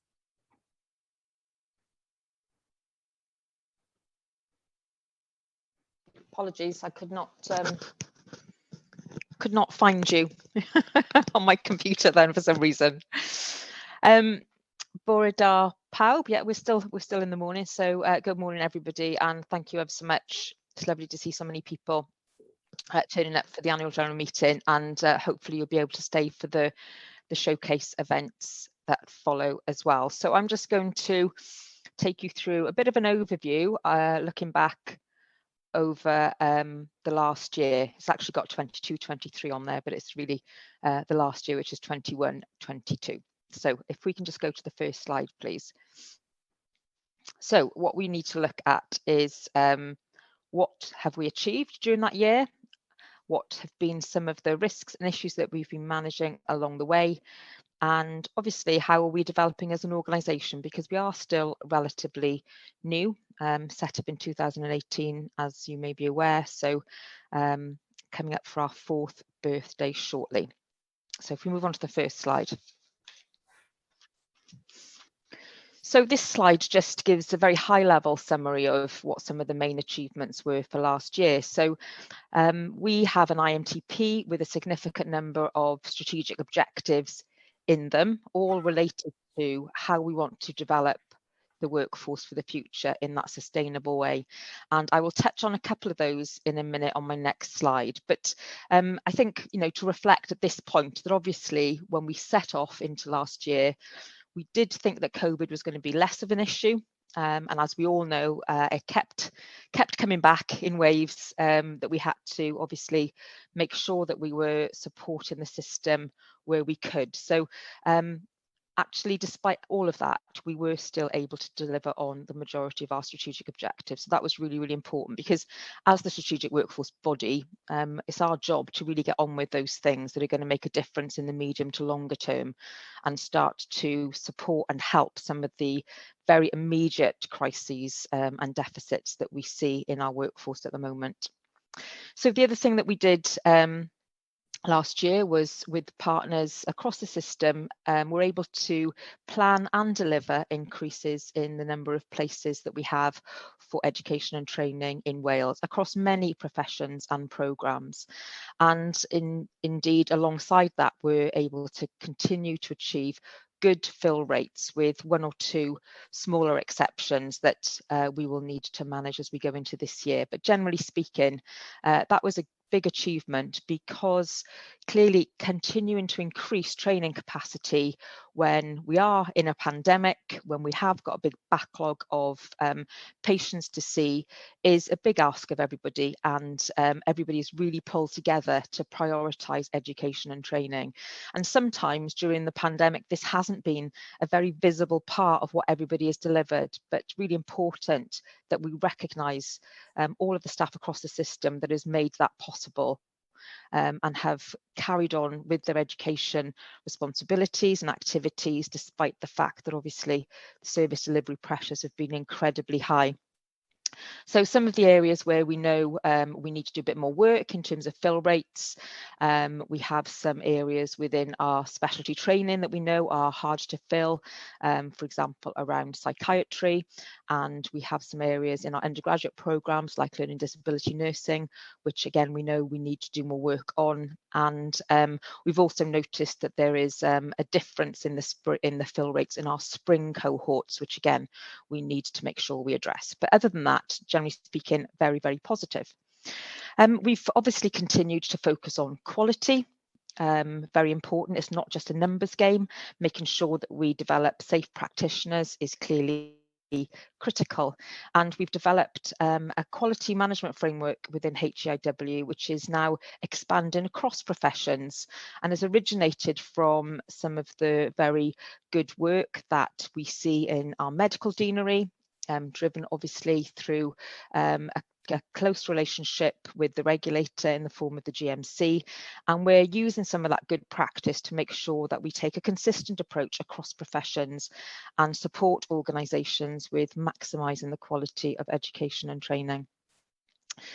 One of the other areas is to continue. We've continued to lead on how the bursary policy and the tie into employment actually happens at the other end of education and training, and how to make sure that we can smoothly transfer as many people that we've funded in terms of education and training into employment in Wales. And again, that's required an awful lot of partnership work to get through and make sure that that was possible, and that we also lived up to our offer to those people, that if they trained in Wales, that they would have that opportunity of a 2-year employment contract with us. And as I mentioned already, supporting the ongoing pandemic response has been really important, not just in terms of the education and training that I've already referred to, but also looking at how we have been able to target at short notice other areas of response in key areas. So, for example, critical care nursing, and there's been a very rapid commissioning of a specific qualification for critical care nurses to benefit from recognising the importance of that particular area of our workforce. Equally, work obviously involved in things like vaccination, and also looking at some of the other pressure areas across the piece, so working closely with colleagues in Social Care Wales as well. So if I just move on to talk about some of the specific strategic objectives on the next slide. Thank you very much.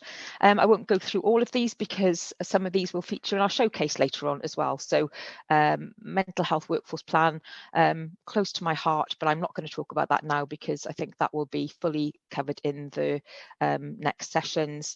The education infrastructure, you'll have a really good session on what we've been doing around clinical placement, so I won't deal with that right now. But hopefully you can see from this slide. Oh.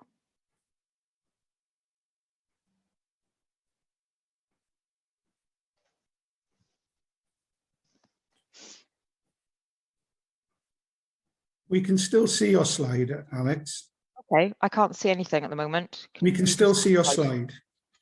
Okay, right, I'm not sure why that's happened. I can't see anything at all.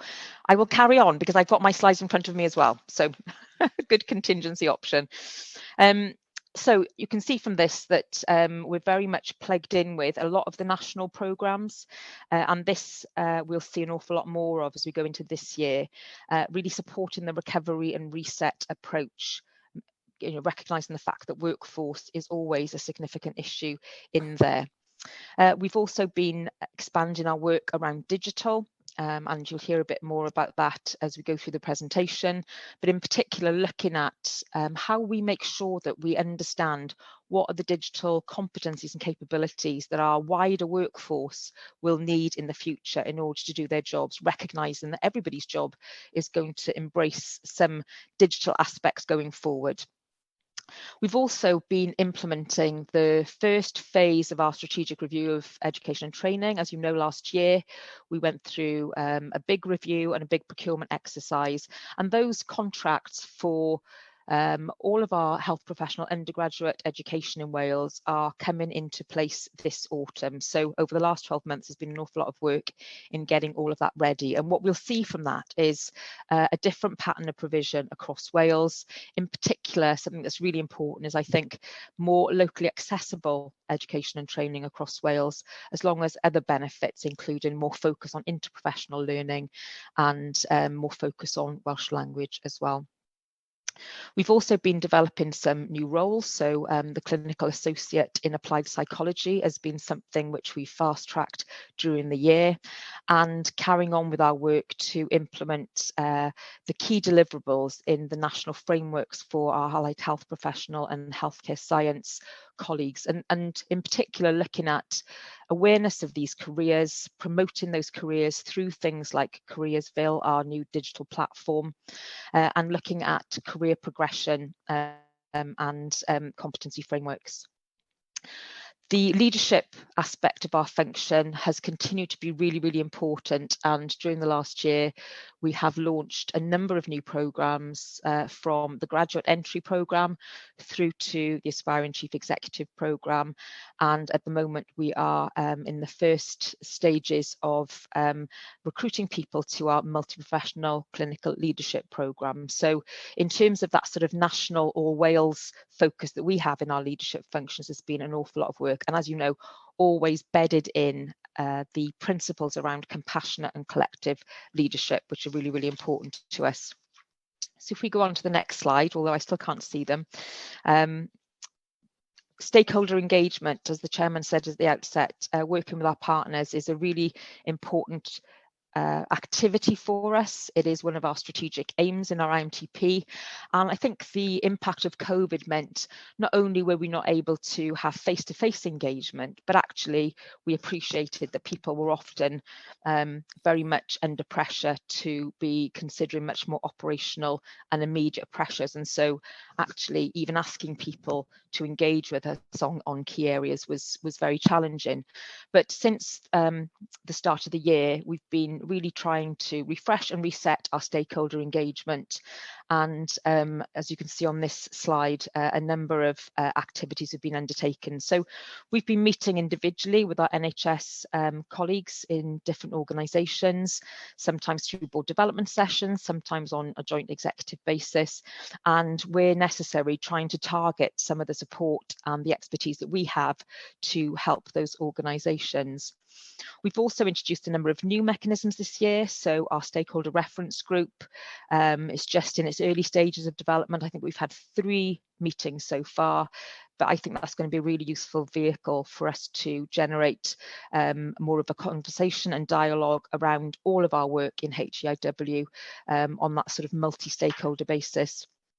We've also introduced new elected member briefings, recognising how important the workforce is to those conversations in the Senedd, and also developing a new interface with our education partners, trying to make sure that, as well as the day-to-day commissioning of education, we are looking at the strategic development of education and training in Wales and its important role as part of the foundation economy. We also have to obviously look across the UK. So a lot of the things that happen to education and training and workforce development and regulation, etc., are UK wide. So working closely with our partners in the equivalent organisations is an important job to make sure that Wales is having its voice and having its opinions heard as well. And then lastly, making sure that we build that stakeholder engagement into mechanisms like the mental health programme that we've done, but also some of our new programmes of work this year, so that we target engagement appropriately as well. And then going on to the next slide, which I hope you can see now. So these are some of the risks and issues that we've been dealing with throughout the year. So as all organisations have been dealing with, cybersecurity is one of the risks that we are all dealing with on a day-to-day basis to make sure that we are as safe as possible. I've mentioned leading compliance with the NHS bursary policy, which has been challenging because of the need to really make sure that we all work together to provide those employment opportunities for people in order to enable them to comply with and to take the opportunity of a 2-year employment in Wales post-graduation. We've also been implementing some schemes to improve the working lives of our trainee doctors. So the single lead employer arrangements, making sure that they're not having to change employer every time they change their rotation, has been a big improvement overall, but again, quite a bit of change to manage and some issues and bumps in the road as we have experienced that. And some of the other areas just to note, really making sure that we have enough capacity and support for our significant increase in the GP training programme that we've seen over recent years, and the significant numbers now that are on that pathway, making sure that we're all geared up to cope with that effectively and make sure that people come from that training with the best possible experience and the best possible skills. And I think the biggest one for us really is continuing to make sure that people understand our role and our contribution. And obviously that means a lot of communication and awareness raising on our part. And we will see an awful lot more of that as we go through the next year. So if you move on to the next slide, can you see that now? Yes. Yes, great.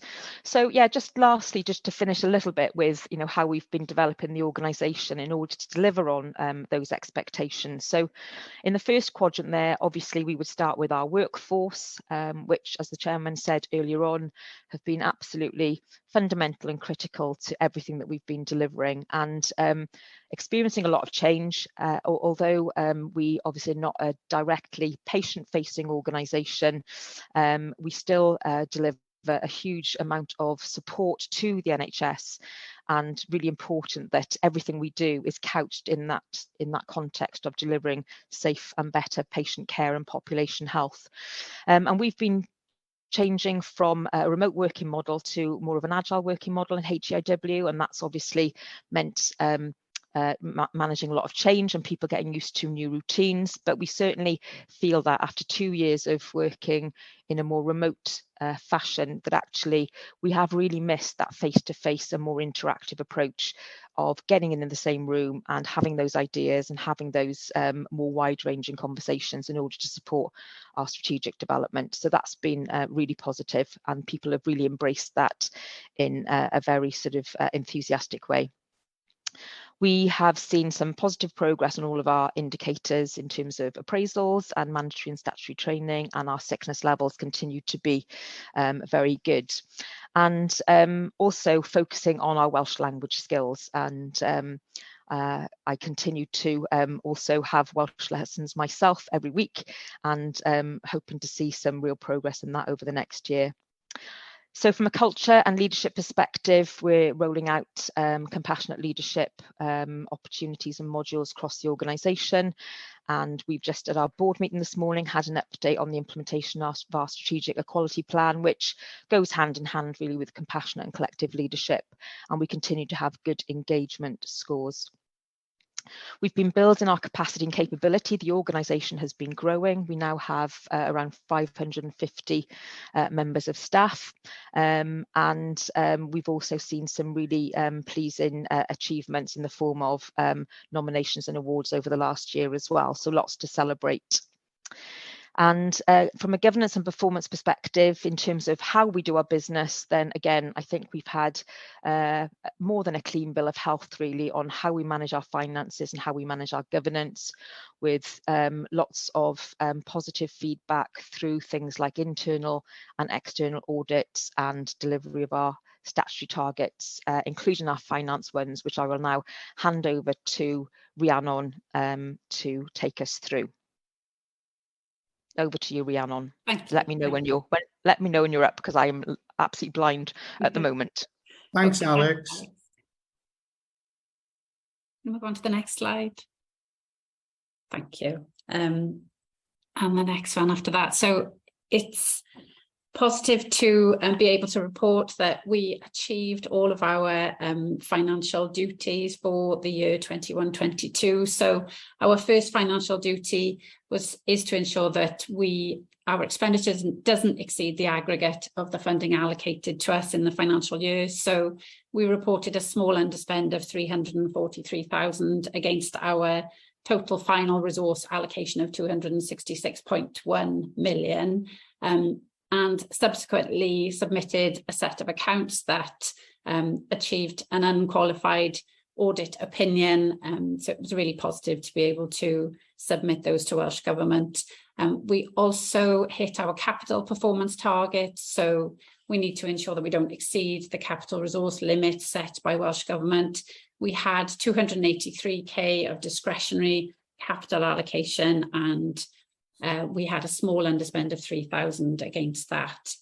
The final target is the public sector payment policy performance target. So we are required to pay on aggregate a minimum of 95% of non-NHS creditors within 30 days of the goods either being received or receipt of a valid invoice. And we exceeded that target with a performance of 96.8%.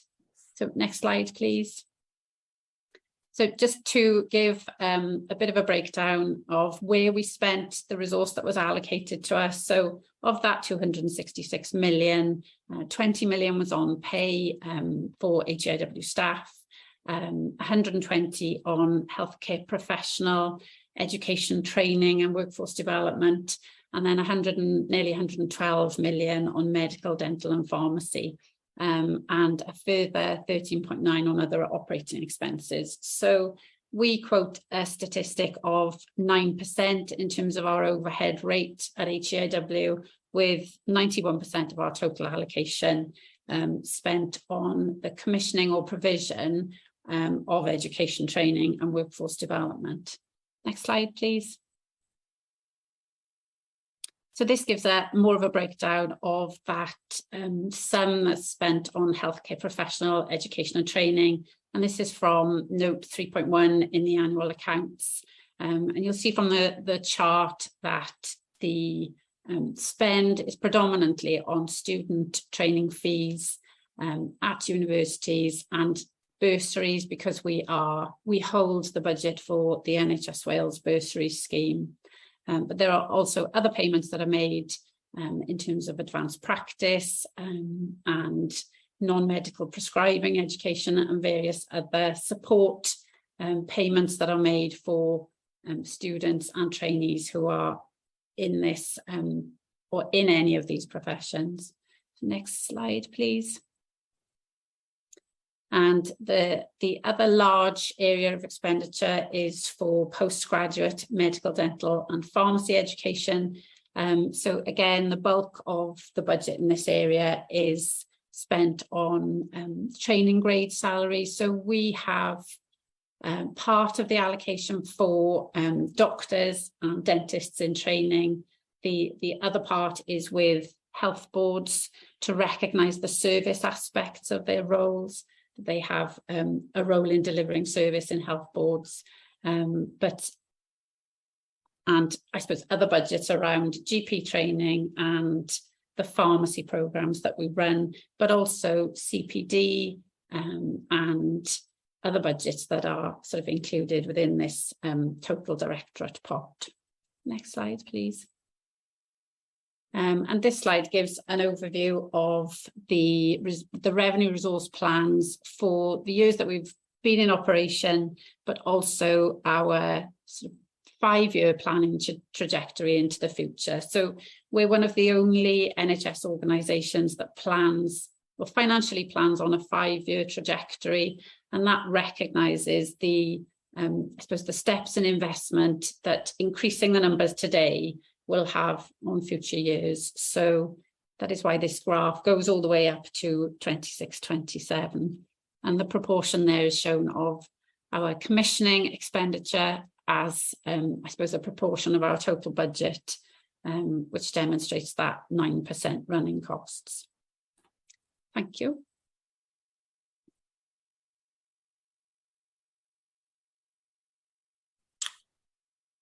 Thank you, Rhiannon. Alex. So I'm really sorry because I still can't see anything. So I'm just looking at the agenda now. So the next, that links to the next point, which is to ask the meeting to receive and approve the annual report. So the annual report is there on our website for everybody to see. It's bilingual. I think it gives a really solid account of the year, and I'm asking the board to receive and approve the annual report. Can you approve, please? Yes, approved. Thank you very much. Can I just note, we've noticed one small error, Chair, in the bilingual version on the tables, and are rectifying that, so that will be sorted by next week. Thank you very much. We now go on to the next phase, which is the executive team outlook for 2022-23. And for your information, Alex, there's a slide up which goes right. six strategic aims. Okay. Yeah, so just looking ahead then to the current year, our IMTP has just been actually approved this week, and that is based on these 6 strategic aims. So the first 4 are very much around our functions as a statutory body. So obviously everybody knows about our education and training function. So a lot of our work is around making sure that education and training is as excellent as possible. But we also have strategic aims around our leadership development and talent management, about our sustainable workforce planning, and also then around safety and quality. And this is where we are really plugged into things like the national programmes for diagnostics, for planned care, the cancer network, the mental health network, the strategic programme for primary care, and all of those other big programmes that are really trying to deal with you know, a more sustainable approach to some of the current issues that are facing our services. So those are the four, if you like, externally facing strategic aims. And then those are supported by two other strategic aims, one of which is about trying to continue to make sure and develop ourselves as a great employer and a great place to work. And the sixth one is around being a great partner, which I've touched on earlier on. But all of those areas are driven by the workforce strategy that you will know was launched in 2020. And the 7 themes within that workforce strategy and the 32 actions included in it are embedded throughout our IMTP in different ways, as they are with Social Care Wales's plan. Now, not all of those actions in the workforce strategy are for us to deliver, actually. There are some in there that do affect policy and terms and conditions, etc. But the ones that are for us, you will see embedded in those strategic aims I've referred to on the left. And that will continue to be a really important driver for us. And at the moment, we are out undertaking engagement on how we now start to evolve the actions of the workforce strategy as we approach sort of the 2 to 3 year mark since we first developed those actions, to make sure that those actions are still in line with and supporting the challenges that we see ahead in terms of workforce. So really important context for everything that we do in HEIW and certainly for the year ahead. So I am going to hand over to whoever comes next on my black screen. I suspect it may be Angie, who is standing in for Julie today. I'm really sorry that I'm not able to be a little bit more clear on that. I'm just going to quickly stop sharing, and I'm going to reshare my screen just to see if that makes any difference to you, Alex. Thanks, Alex. It is me. I think my part is done now, Chair, anyway, so what I might do is try and rejoin. Okay. Okay. Happy for me to continue, Chair? Yes, please, Angie. Jill, could I have the next slide, please? So thanks, everyone. So we've heard a lot about compassionate leadership and wellbeing and the workforce. So I'm just going to start with the compassionate leadership and share some of the work as we continue to drive forward this really important agenda. We know that compassionate leadership results in compassionate cultures, improved patient care, and also where staff wellbeing thrives. So it's really critical that we progress this. So just not going through every bullet point on the slide, but just to pull out a few key areas. So in relation to clinical leadership in particular, we have co-designed a new advanced clinical leadership programme in partnership with service and in consultation with clinical professionals, 200 expressions of interest received for that. We've also got the clinical leadership training fellows.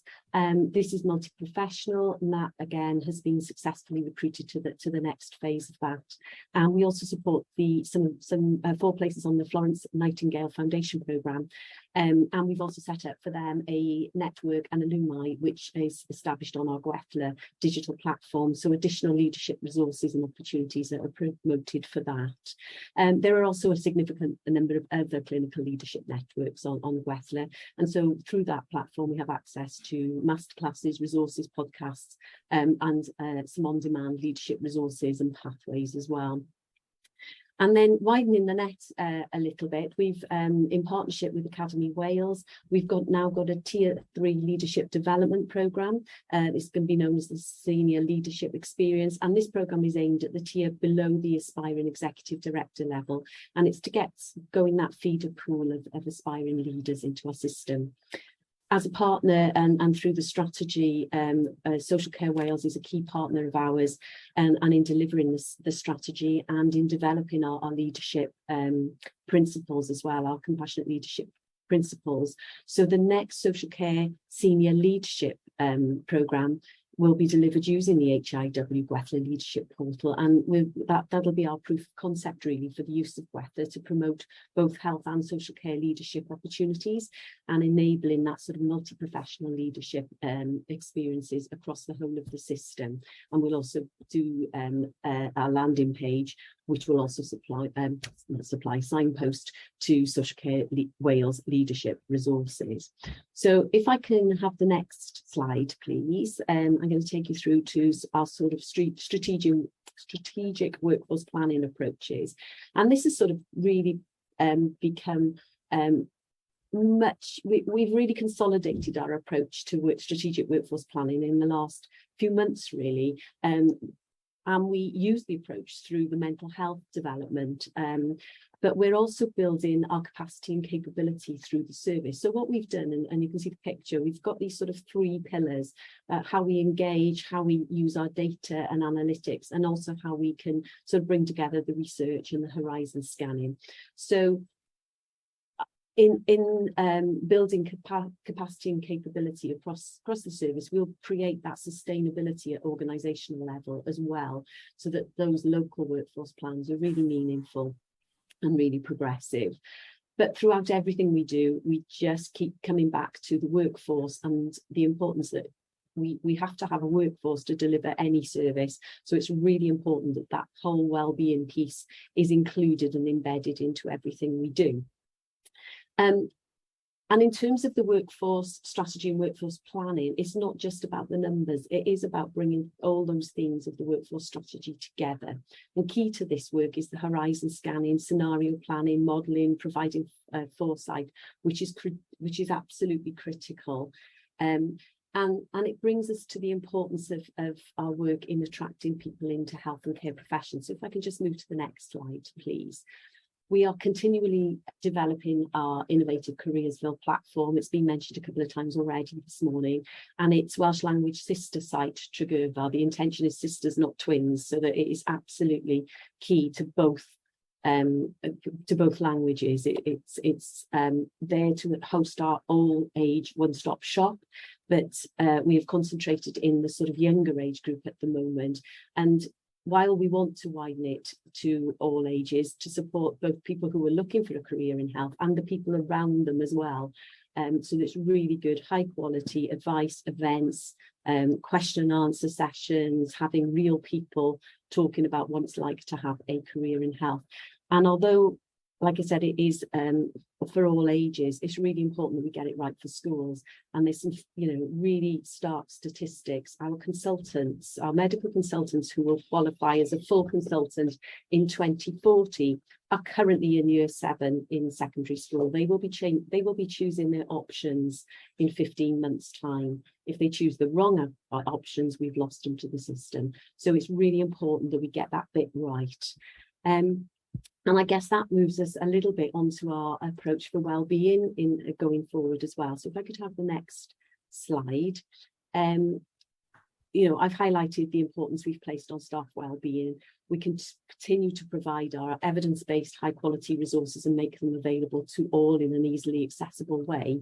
Our own website hosts all of the resources for NHS Wales and social care that you can click through links to the various resources that you need, and also to support services like Canopy, which used to be known as Health for Health Professionals, and even as far as the Samaritans, as well as linking into health board resources and services.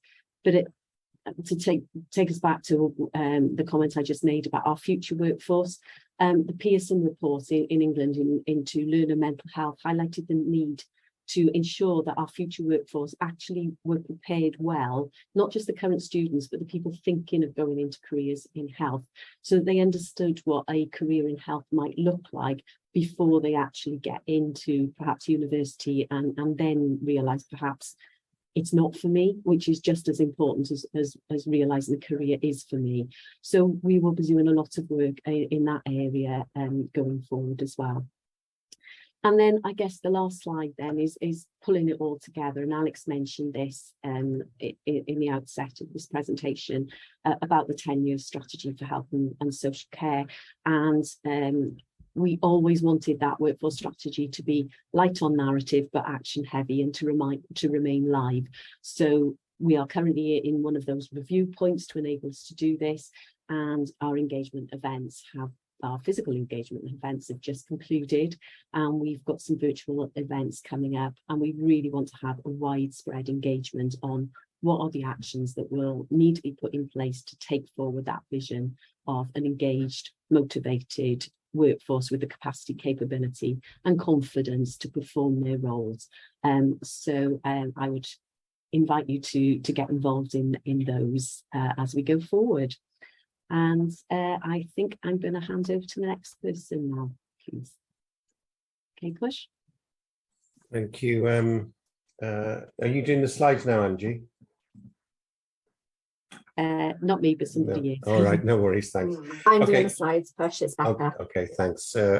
Thanks very much. So next slide then from myself. So I'm going to go through each individual area within my directorate to try and describe some of the things we're doing. But this is extremely high level. There's a huge amount of work going on underneath all of these areas. But firstly, from the dental side, we really recognise that there's a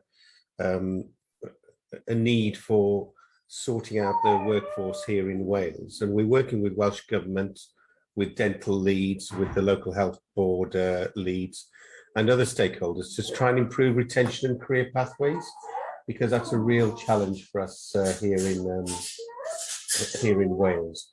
So it goes without saying that we're increasing the number of students in training. The first three all refer to dentists, but we mustn't forget there's 6 other professional groups in the dental professions who can all contribute to a really useful skill mix of workforce that can deliver care to our patients. And I think it's really important that we design, develop, and deliver the appropriate training and CPD for all of those professionals to provide services for our patients here in Wales.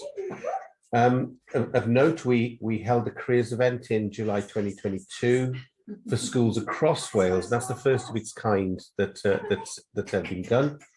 It coincided with the launch of the dental building within Careersville, which will also run along the National Smile Month of 2022. And all of this is to encourage young people in Wales to consider a career in either dental professions or in dentistry itself. Next slide, please. I'm not going to dwell on this too long because I know that Margaret will be talking about pharmacy later. But I think it's really important to recognise that both for technicians and for pharmacists, there's new education training standards that have been created by the regulator.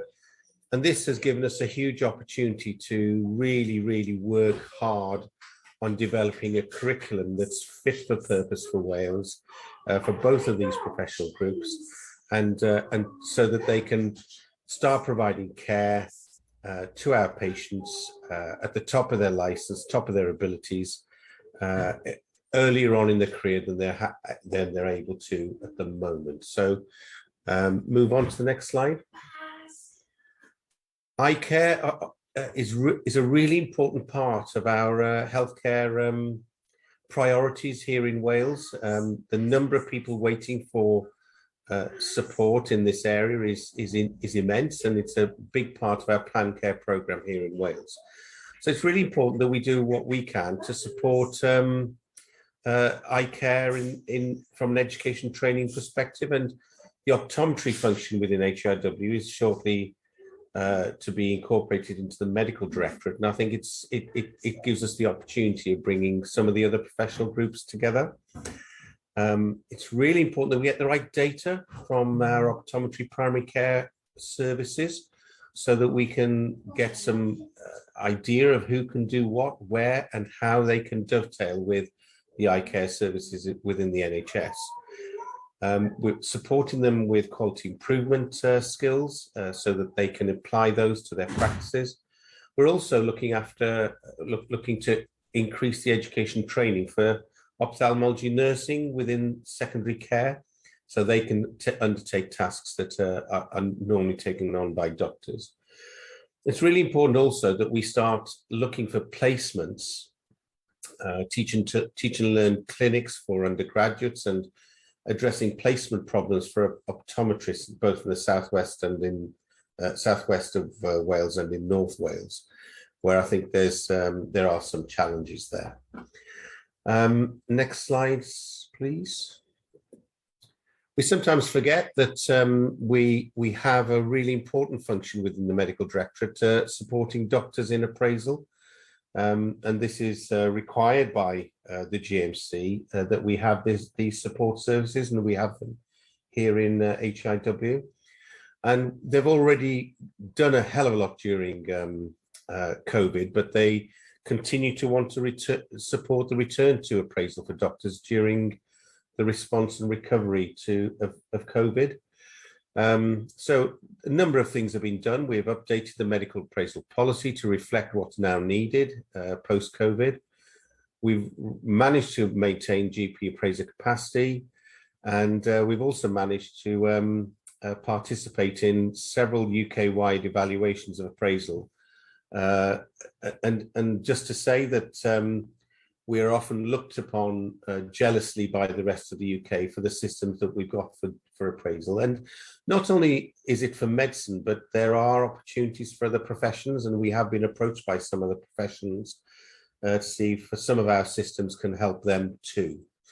Looking forward to the new learning management system being embedded in HIW, where there'll be a lot of overlap between the work that goes on in the medical appraisal arena, and particularly the training modules dealing with discrimination and also appraising doctors like myself who are in leadership roles in a better way than we maybe have done before.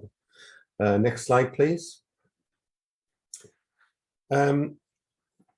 Medical training. Well, you know, the amount of work that goes on in here under education training, I haven't even put in there because it's almost taken as read. We've got increased numbers of trainees year on year, who are looked after, as Alex described in the single lead employer model earlier, but with us as closely related to them in looking after our trainees, and an enormous amount of work has been going on there and will continue to do so.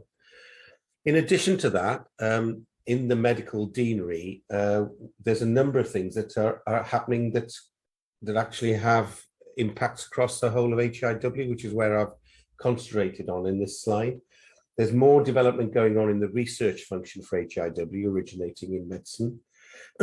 We're hoping to introduce new research roles for non-medical professionals, certainly from 2023, but hopefully if we can get it up and running, utilising any opportunities for funding in the current year. I, as the medical director, sit on the awarding body for Healthcare Research Wales research grants, and I also sit on the reviews which assess health boards and trusts for university status. So there's a number of research related activities we already have, but alongside that we've got the ongoing improvement training and project support that we've had previously. So that's going to continue in the coming year. And the quality unit has been instrumental in developing a quality framework across HIW, which is part of our strategic objectives for this year. From an innovation perspective, we're having early conversations with Health Technology Wales, Welsh Government and other stakeholders to see what our role is in this. And of course, simulation is a big part of innovation. I'll be coming on to that shortly. We're currently mapping HIW activity into 8 themes to try and follow the principles of the future doctor concept that originated in HEE. And there's a number of steps coming that way to look at how we're going to embed the multi-professional aspects of the future doctor role in the future. There are potentially a few other things that will help and dovetail with some of the work I've just mentioned. Integrated care fellowships for GPs, more support for trainees, particularly with exams, and also alongside it, shared services to deal with overseas doctors and how to help them settle in the UK. Next slide. And finally from me, I'd like to mention simulation a bit more. So we're developing a simulation-based education training strategy. That's been developed by a working group of key stakeholders and networks within and outside HIW. And alongside this, it is the interprofessional aspects of it, and the fact that it needs to be developed for all professional groups rather than the chosen few, as it were. There's also opportunities of engaging with immersive technologies that are heading in our direction. And finally, I think we need to look at all the facilities, faculties and the equipment that is present in different areas around Wales and how we make best use of those. So I shall stop there. I'm not sure who I'm handing on to. There you are, it's Lisa. Diolch yn fawr. Prynawn da pawb and thank you very much. Good afternoon, everybody. So if I can move on to the next slide. Last year, we undertook a review of all our pre-registration education and training and awarded contracts to a number of new providers as well as current providers and revised the programs that they were due to deliver. Bringing them up to date and that they were fit for purpose and also delivering what the NHS people of Wales needed in terms of service and care. I'm pleased to report that obviously that was awarded, but this is the work that we've undertaken this year to make sure that those contracts were absolutely embedded within the HEIs and ready to be taken forward. So what you see in this slide is the quality assurance process of that new contract implementation. Awarding the contract is one aspect, but then making sure that all our education providers are ready and are able to deliver the contract as specified is another matter. So we've been spending a long time this year working with all our universities very collaboratively in order to review the current arrangements and embed the new ones. And that's the assurance process that we've put in place to make sure that these are undertaken. You'll see just under that first ring at the beginning, where we awarded the contracts to. Quite exciting really, because we've got new providers being developed and that's going to be taken forward. So we're opening up opportunities for different places in Wales and different aspects where people can access the courses, probably nearer to where they live. That was a key component of that new contractual process. And that gives you the range of our new providers, also looking after the current providers that we currently have in order to make sure that our students receive the quality experience that they need going forward. So as it can describe, there were no challenges, the award was given, and this is the process. And I'm really pleased to report that these contracts are now going to be implemented from next month. It's quite exciting.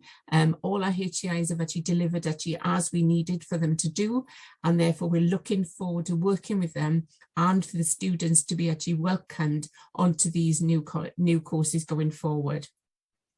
Key to these contracts were the accessibility to education from different aspects of Wales. We also wanted to engender interprofessional education. What we say there is it's about making sure the care is around the patient and different professional groups recognise that rather than duplicate how they work together in order to deliver the best care and treatment to our patients. Compassionate leadership, you've heard that from Angie. I won't go that into detail, but we've started to embed that into our new contracts. So our new professions coming through will have that from the beginning and be absorbed into their way of delivering care from once they become that profession. Welsh language is a golden thread through all of this.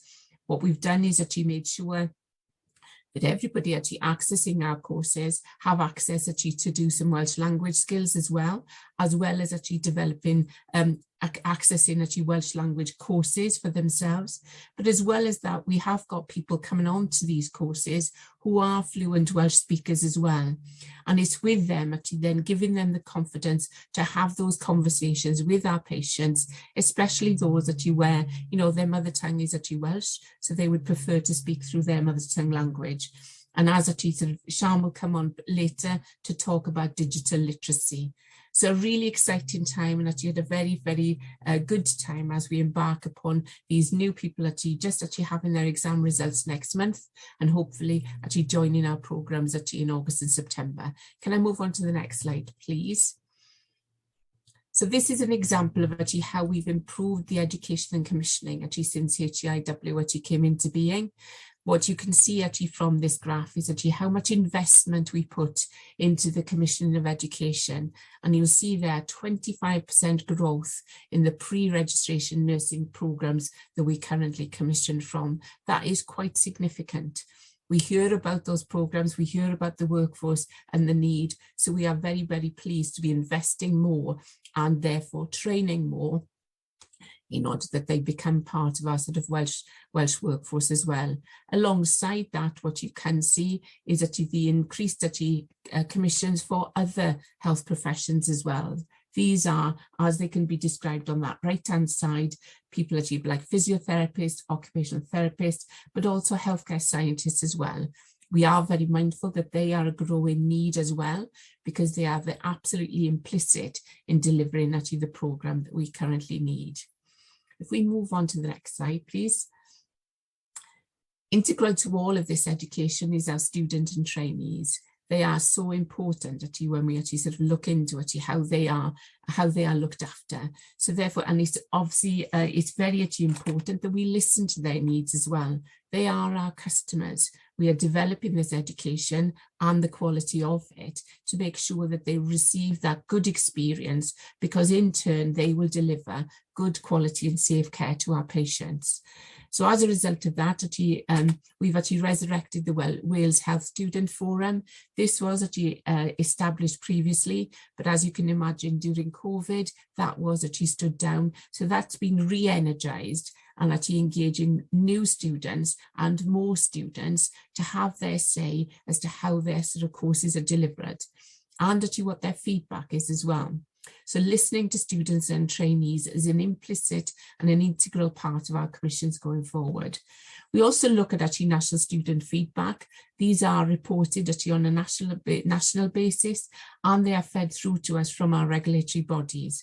There's a wealth of information in there, and we take every one of those and work through actually with our universities as to how we can improve that student experience. We held a very, very successful wellbeing conference for our students earlier this year, which was very, very well attended, but actually very necessary as well, because like actually all the rest of the workforce, actually the health and well-being of actually our workforce is actually absolutely key in order that they are sort of keeping themselves safe and well as well. If I can move on to the next slide. I talk about the actually undergraduate training, the pre-registration training. So that was actually the review that we undertook last year. This year, we've actually embarked upon an extensive review actually of what we call the phase 2, which is all our post-registration education, as well as actually the healthcare support work as well. This journey is quite an extensive one. It actually involves many, many actually professionals. It entails actually engagement, not only with service leads, but actually experts as well as actually our HEI colleagues as well. So what we are doing is reviewing actually all the commission and the contracts that we currently have in place for post-registration. This has not been done for a number of years, and it's time to do that. Like the pre-reg one, that will actually engage about sort of looking forward, actually making it fit for purpose, making sure that all our contracts have actually up-to-date evidence base actually being delivered through those processes. And I'm pleased to say actually that actually today we actually have actually agreed to the approval of the healthcare support worker, which is the one that you can see on the left at the top there. The need for that was actually designed by our health boards, because they all delivered some programs, but there was no consistency and no standard. And I'm really pleased that we've now actually embarked upon the delivery of that as well. So a range of initiatives actually being taken forward there. If we move on to the next slide, please. As part of last year, we actually embarked upon developing the national frameworks for allied health professionals and healthcare scientists. And what you will see there, we've actually embarked upon actually introducing fellows to look at the pieces of work of how allied health professionals can actually really take a role and responsibility and be absolutely implicit in developing and delivering certain programs. And we're pleased to say the development of the new dementia framework is really exciting and really actually does explore how allied health professionals have a key role to play actually in that arena. As well as that is the role of actually everybody's business is about public health. So therefore explicitly is actually how does our allied health professionals currently make every contact count and deliver some public health messages alongside actually the care and treatment that they deliver as well. And once again, actually coming out of COVID, we delivered a very, very actually successful conference, because actually that was actually in place. Actually, we held it over 13 days because of the 13 allied health professions, and people actually were able to access that on an ad hoc basis wherever they could. So that, and it was recorded, so people who couldn't attend on the day could see it. So it's really enhancing the communication in order that we can develop our current allied health professionals actually and develop actually their CPD as well. Likewise, healthcare scientists, we've got fellows in place there. These are sort of professionals who are absolutely integral to the delivery of care and treatment. And it's about the raising the profile of actually all these healthcare scientists in a variety of actually areas across the health and care workforce, and how actually integral they are and important. So it's raising their profile and actually introducing their roles to actually sort of other people as well. So exciting pieces of work, and we're actually taking these forward as we speak. So I think I'm now going to hand over to Sian. Thanks, Lisa. I've just seen the comment from in the chat. Did you want to take a break? No. No, carry on. No, Sian, I think it's important people hear about our digital development. Okay, I'll briefly go through. You present what you were going to present. Okay. Thank you. Next slide, please. This is one of our strategic objectives for this year, and it builds on the excellent work that we achieved last year of migrating most of our systems to the cloud. What this delivers is a move away from trainee legacy systems towards an integrated platform for trainees. And this year we will work through the technical, the financial and the strategic options appraisal to get us to this model, with the end goal being improvements in the trainee experience, improve reporting and data, and a better way of having co-produced systems and ways of working. The next slide, please. The next area of work for us is a really important piece of delivering the data and digital strategy. And this will present our vision, but this is not just about the technology.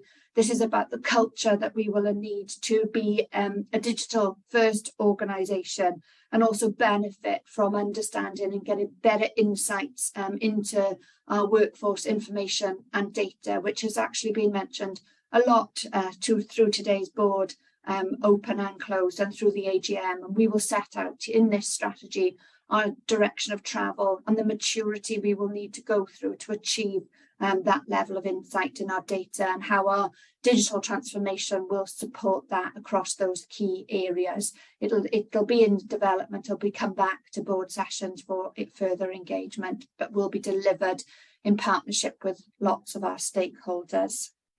Next slide, please. This is around the implementation of our new learning management system, and this will give us the opportunity to provide excellent online learning, education and training, and it will provide a standardised approach to the way that we do online learning with good evaluation and reporting. And this will be the method that we provide 100% of our online courses, bringing together what was previously another fragmented approach and improving the quality for the trainees, but also the people behind the scenes using the system. Next slide, please. And finally, this is around improving the digital skills and capability of our workforce, and building on an excellent landscape review, an international review that was conducted last year. We will now test that framework in the first instance with our colleagues in mental health and nursing to improve the framework and to really make it appropriate and usable to those professional groups. And then we'll use our learning management system to host the platform, which will mean that we'll be able to conduct a baseline assessment of our digital skills and capacity and increase the signposting of our digital resources and therefore improving the skills and availability of training and education in relation to digital skills and education. Thank you. Next slide. Thank you. I'm going to present this slide on behalf of David and be doing that in Welsh, and I think the translation will kick in. Mae'r sleid yma yn amlinellu'r gwaith a wneithpwyd gan agig I gyfrau defnydd o'r Gymraeg. I'm just checking you are hearing a translation. Yeah. O ran hyrwyddo'r Gymraeg yn fewnol yn agig, rydym yn canolbwyntio ar sicrhau ein bod yn gorff dwyieithog gan weithredu'r polisi iaith. Mae ymwybodaeth a defnydd staff o'r Gymraeg yn parhau I gynyddu. Adlewyrchir hyn yn y ffaith fod dros 5 miliwn o eiriau wedi eu cyfieithu llynedd, a mae hynny'n parhau yn y flwyddyn yma, a fod 52 aelod o staff yn dysgu'r Gymraeg o fewn agig.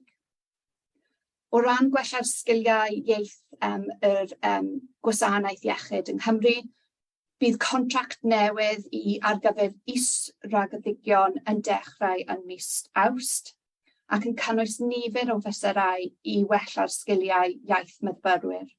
Bydd hyn yn cynnwys gwersi Cymraeg am ddim, modiwlau I godi ymwybyddiaeth am yr iaith, a mwy o wersi yn cael eu cynnal drwy gyfrwng y Gymraeg nac erioed o'r blaen.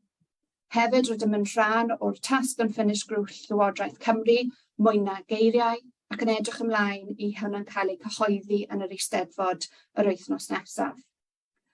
Hefyd rydym ni wedi bod yn brawd iawn fod nifer o'r wefannau rydym ni'n cynnal yn agig yn dwyieithog, gan gynnwys trygyrfa, chi wedi clywed am heddi, lle mae rhwng 20 I 30 o'r defnydd o'r wefan yn trwy gyfrwng Gymraeg, ond hefyd mae dysgu a'r platfform gwella hefyd yn dwyieithog ac yn dangos ein ymrwymiad i'r iaith ac I barhau I wneud ein gorau I hybu'r iaith trwy ein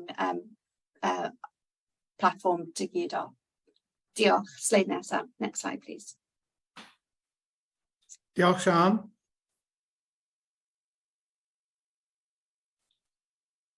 Okay.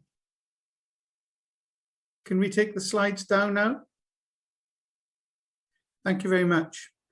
Now, I'm very much aware that we're over time, but we're committed to opening up if there are any questions that people want to put, to use the question and answer format, written format. And Harrod, I can't see any questions at the moment. No, we haven't got any at the moment, Chairman. Is there anyone out there who's desperate to ask a question? I still can't see any. So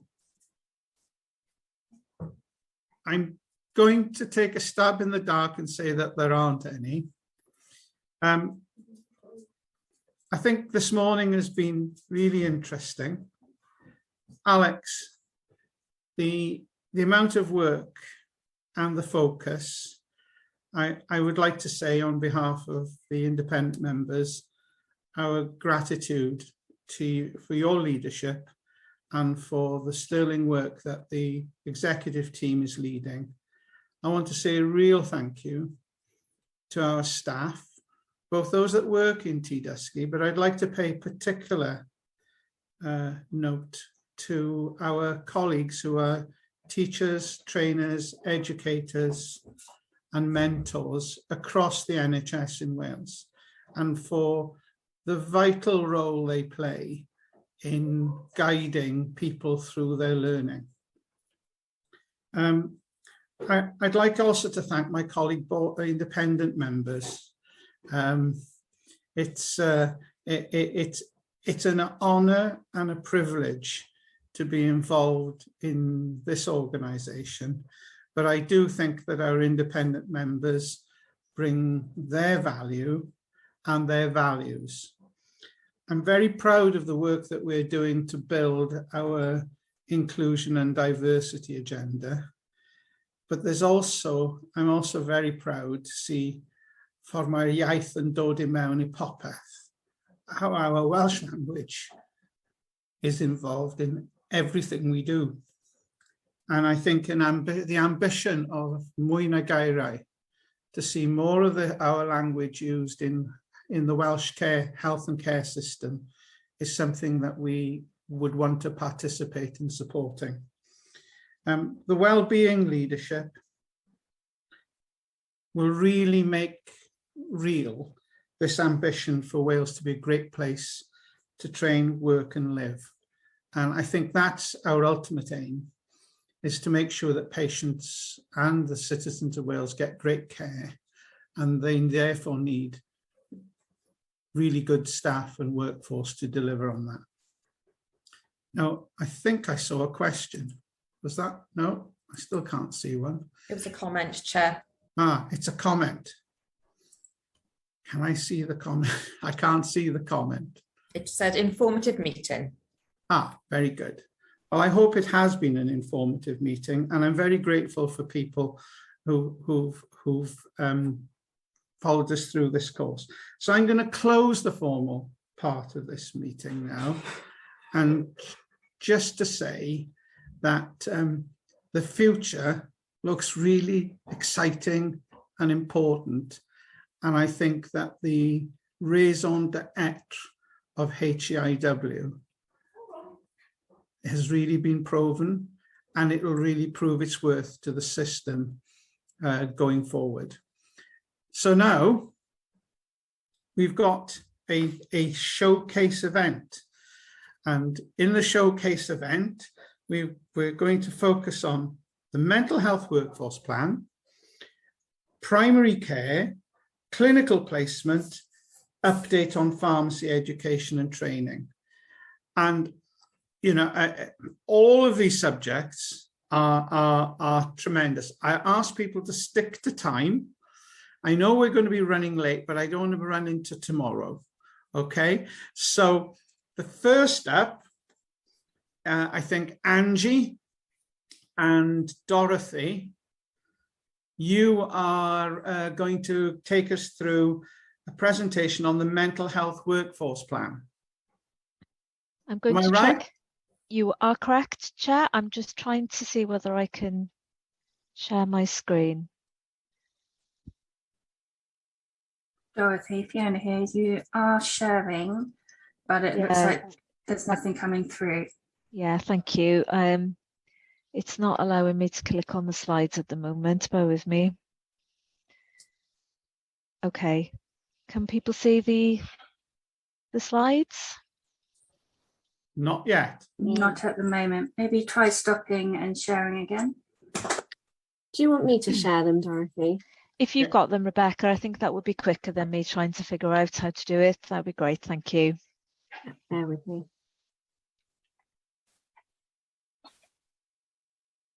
Oh, there we go.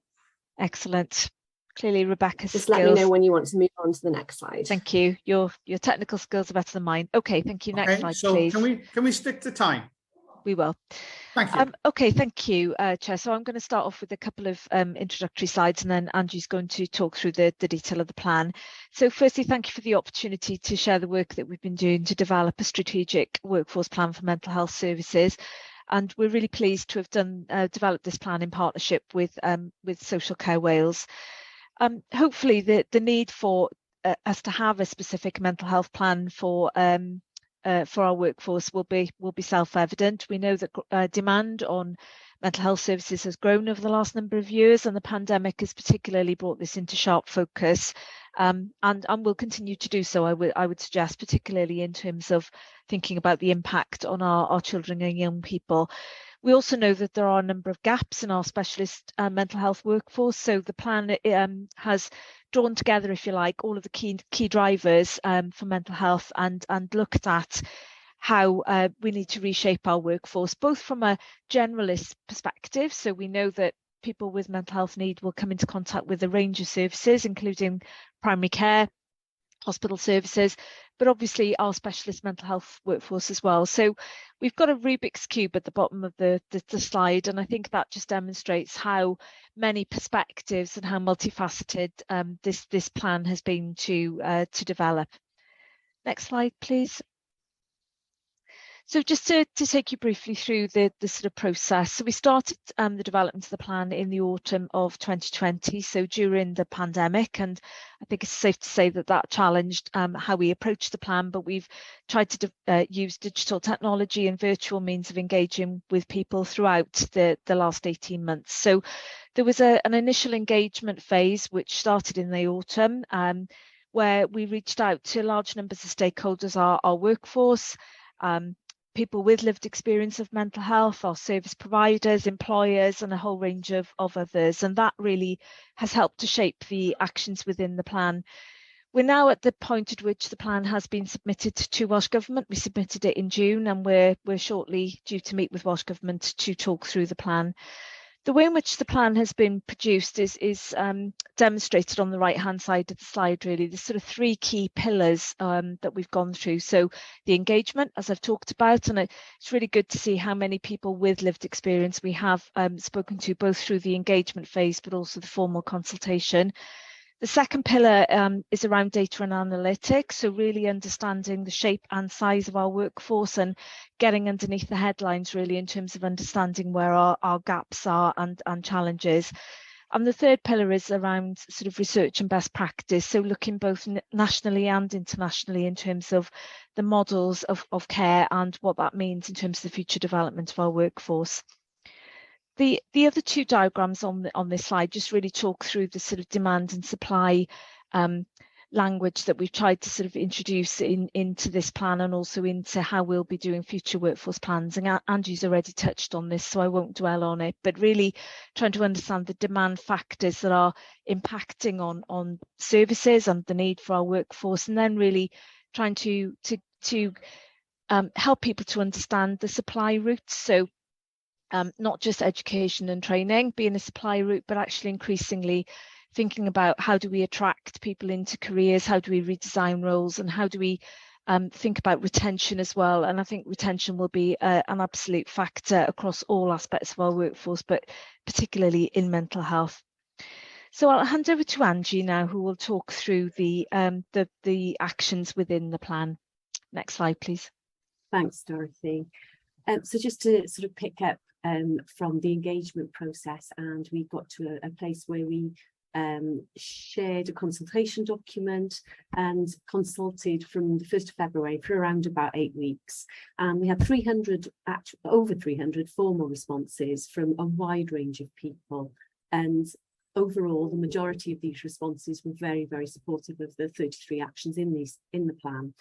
We use the themes of the workforce strategy to frame these actions, and as with the strategy, the fundamental principles of wellbeing, inclusion and Welsh language are woven through each action. So again, they're not as in separate pillars, but absolutely embedded in the work that we've been doing. So if I can move to the next slide, please.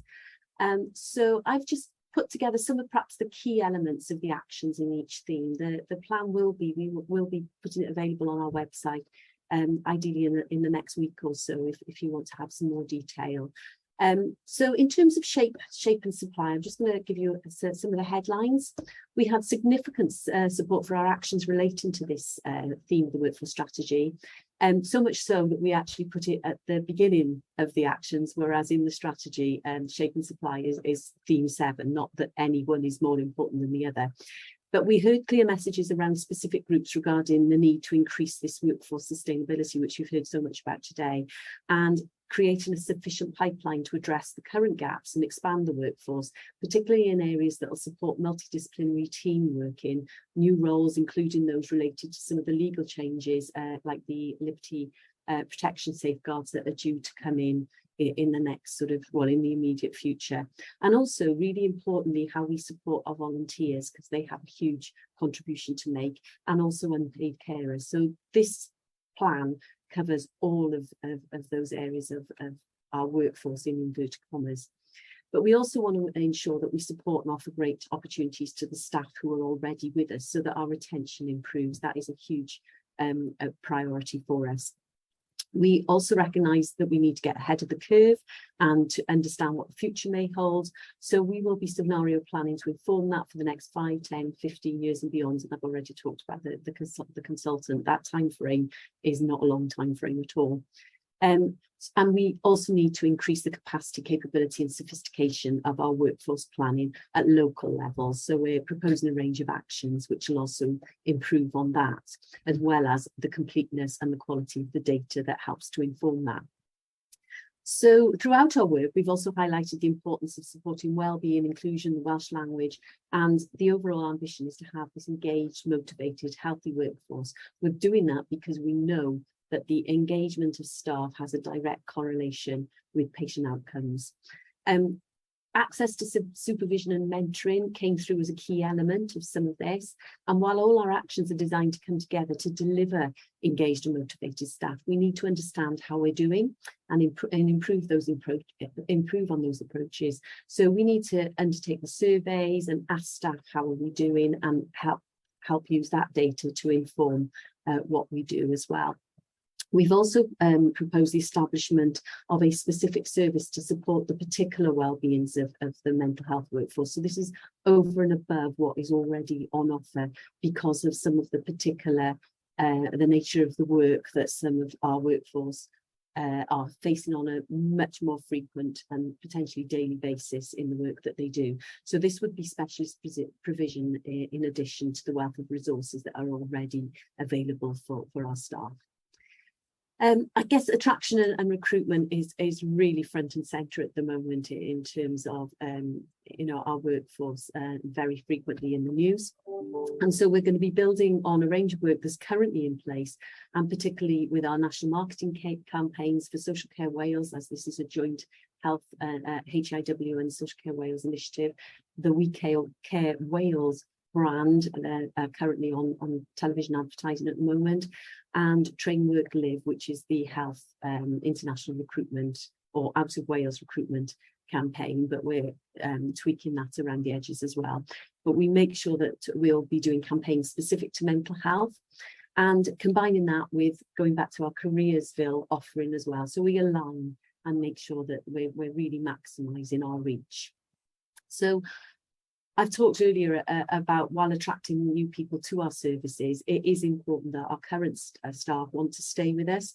So we'll also be developing guides and tools which help managers understand and facilitate all of the existing things that we can do around flexible careers, new ways that people want to work, and also to enable people who perhaps want to move from the types of roles that they're doing now to different types of roles, and making that transition smoothly so that they have a really sort of lifelong career with us that is really keeping them engaged and motivated, and lots of options.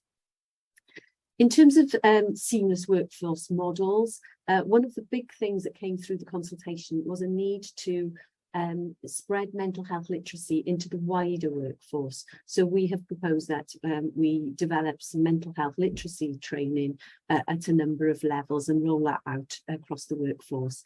And we also want to help the implementation of many of the new and expanded and extended roles that we put in.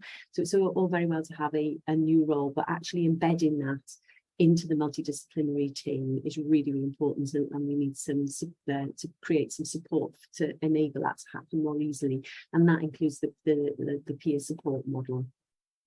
We also want to capture experiences of people who have the lived experiences of mental ill health, and how that sort of how bringing that to life and understanding the impact that has on people, so that we can help shape our services based on that lived experience.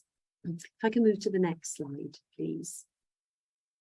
We've talked a lot about a digitally ready workforce already in Sean's presentation just now in particular, but one of the things that came through quite strongly was it wasn't just about understanding and creating the digital capability, it was also about investing in transformation and well-trained clinical informaticians, I can never say that, to support the change program. So, you know, really having that leadership to help digital transformation in reality.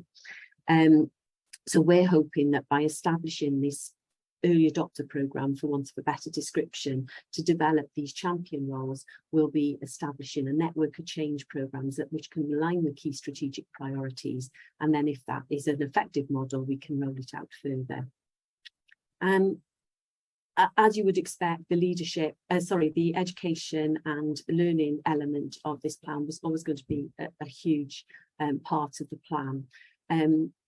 And this theme deals with both education across all roles and includes approaches to undergraduate and postgraduate and post-grad registration training. So we need to ensure that the education we commission meets our current and future needs, and that our workforce has access to ongoing training and development throughout their careers, and that ultimately this will improve the quality of care and outcomes that we deliver, as well as enhancing career development and opportunities to our workforce. We also plan to examine how the qualifying training for the current social worker training can be sort of adapted to sort of encourage greater specialism. At the moment, it is just one type of programme, and social workers will then specialise at a later date. We also want to look at the new mental health support worker education framework, and also design and deliver the multidisciplinary CPD programmes to support integrated working and in particular co-production.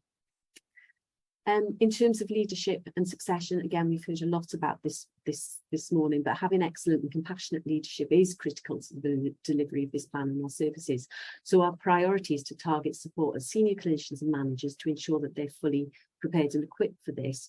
But we also need to ensure that we have a sustainable pipeline going forward. So our work to manage this talent is also key.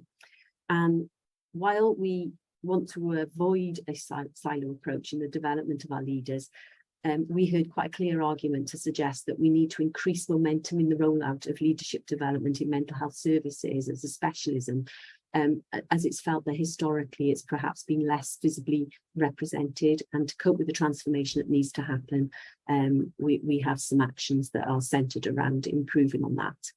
And again, taking back to Gwethla, we're going to be establishing a network on our leadership portal, which will provide tools, resources and support the community practice. So if we can have the last slide, please. And going back to at the outset, Dorothy described where we are at the moment. So this brings us right up to date. And while we're awaiting any confirmation funding decisions, we're also progressing and looking at the actions that can be progressed in the interim. So I would like to thank everybody, we would like to thank everybody who's been involved in this work, particularly to the teams who worked on the development, and really, really big thanks to any of stakeholders who actively contribute to what has turned out to be a really ambitious plan and the first costed workforce plan we've done in HIW. So thank you for that. Angie, yeah. Dorothy, thank you very much for that. I mean, this is just a really important piece of work in its own right. But I feel that the way that it's been done and the thought processes behind and how it all links back to the strategic workforce plan, I think is just superb. So very well done, and thank you for the presentation today. You got your breath back, Dorothy? I think you're going to present on my favourite subject, primary care.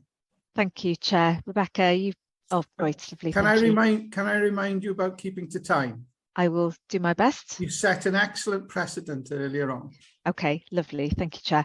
So thank you again for the opportunity to present on the work that we've been doing to develop multi-professional education and training in primary and community care.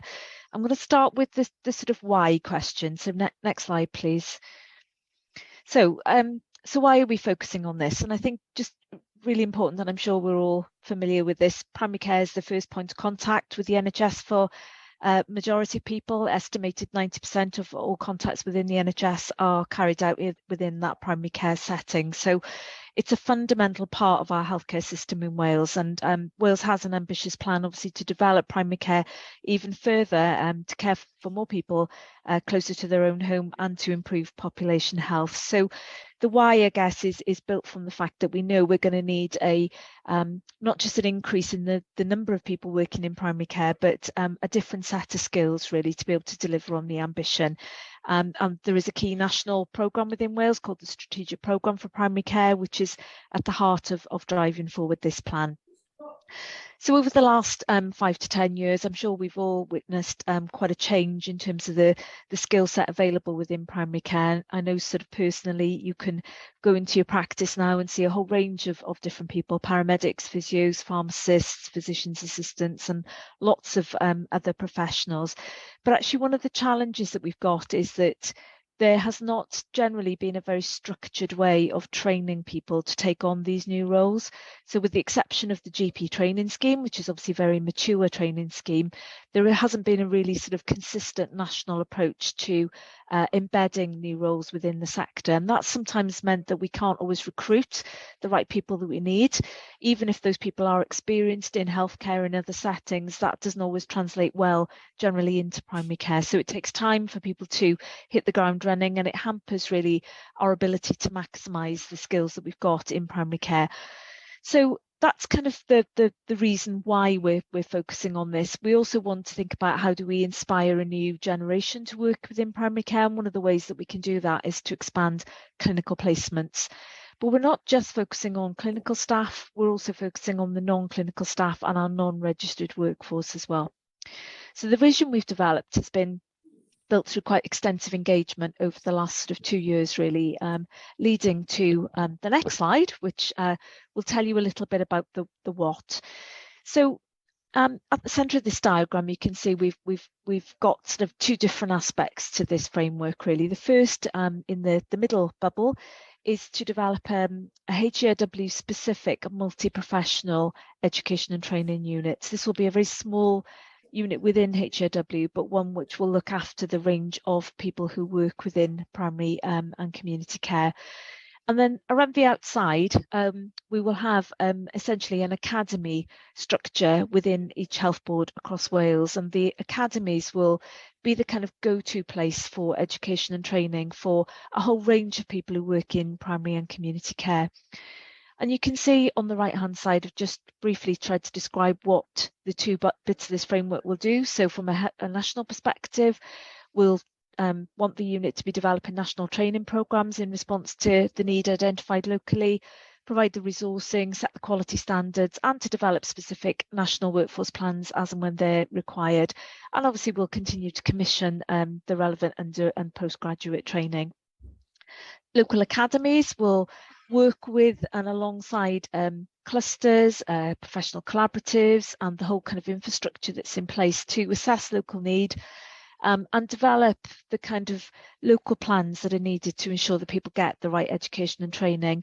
But importantly, these 2 bits of the infrastructure will work together so that they're not separate, seen as separate things, but part of a whole system approach to assessing the education and training needs and developing the right workforce plans.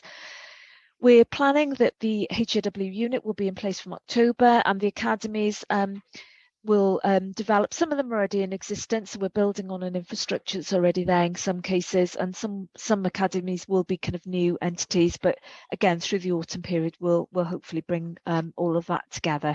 Next slide, please.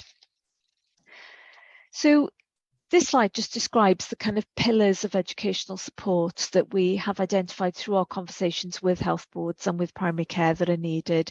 So I'll briefly run through these. So new to primary care. So this just describes roles that are probably quite well established within primary care, but whereby we're attracting people from other sectors and they will need a specific skill set to work within primary care. So practice nurses is an example of that, and I'll talk through what we're doing around that in my final slide. And then we've got lots of new roles. So these are where we've got people who have come into primary care in a kind of fairly new new ways. So physicians associates is a good example of this. We have quite a number of them now across Wales, but actually their pathway into primary care needs to be well thought through so that they have the right skills and can make the most appropriate contribution to primary care. Thirdly, we need to think about how we develop the existing workforce. So this is largely around sort of continuing professional development, really. Are we making sure that all of the people that we've got working in primary care have got access and parity, if you like, with other parts of the healthcare system to develop their skills? The fourth area is around how we develop the multi-professional team for specific service needs. So one example of this is urgent care, where you could have practitioners drawn from a number of different backgrounds, but actually what they all need is a core skill set that enables them to treat people appropriately. So it could be a paramedic, could be a nurse, could be any other type of professional, really. And what we need to focus on is the skills, not necessarily the professional background. And then finally, as I've already touched on, part of what we want to do through this framework is to sort of assess our future workforce requirements in line with the changing service models, and to inspire a whole generation of people to come and want to work within the setting. Next slide, please. So this is the last slide, and it just gives you an example of some of the early work that we've been doing as part of the setup of the unit, really, to sort of get us going. So I'll pick out 3 examples. So the first is on the left-hand side, which is a development of a national training programme for general practice nurses. Quite surprisingly, really, there has never been a national programme in Wales that develops this really, really important group of individuals. We have over 1,000 practice nurses in Wales, and whilst they all do have a training programme, I want to assure people around that, the training programmes look quite different depending what health board you're in. So we've been spending some time over the last few months to really think about how we can develop a national training programme, and we'll be looking to launch that in Q3. The sort of lighter blue box at the bottom, one of the challenges that we've had and has been evidenced through a recent review is that we have very few places that are accredited to train nurses within a GP practice setting as part of their pre-registration programme. So building on an exemplar from Cyntaf Health Board, we want to roll that out across Wales now, so that we're at least getting an increase in the number of nurses who are being exposed to primary care early in their sort of training journey. And then the third area just to highlight is perhaps the work around new roles. So one of the things that we're doing in jointly with the strategic programme for primary care is to develop a compendium of new roles, which will sort of showcase how these roles are developed, and not just talk about what they are, but how it's really important that people think about how we integrate new roles into primary care. And again, we're looking to launch that later this year. But you can see some other examples that we've got there around sort of the non-registered, non-clinical workforce, and what we're doing to look at educator skills and leadership development as well. So I hope that's given you a flavour of what we're trying to do. It's a really exciting time in primary care, lots going on. Putting in this infrastructure is just the first step, really. There's a lot more that we need to do to continue to develop the workforce, and I'll look forward to sharing that with you in due course. Thank you.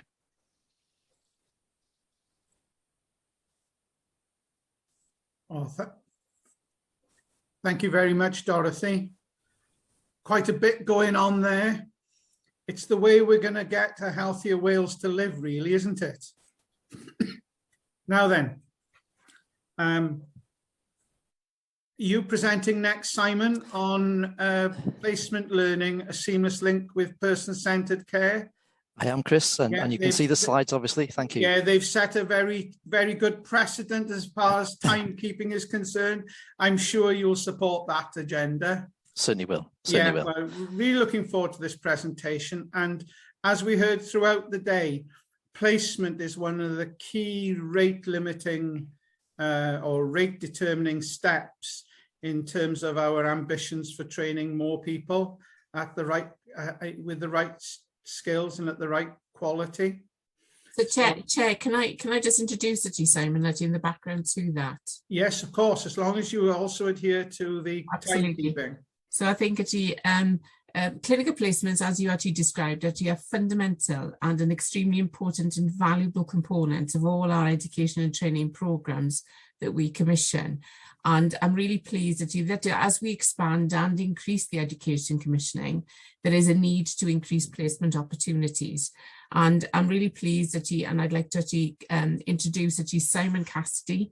He is the head of placement experience and improvement here in HEIW, and is doing an extensive amount of work in sort of taking that work forward.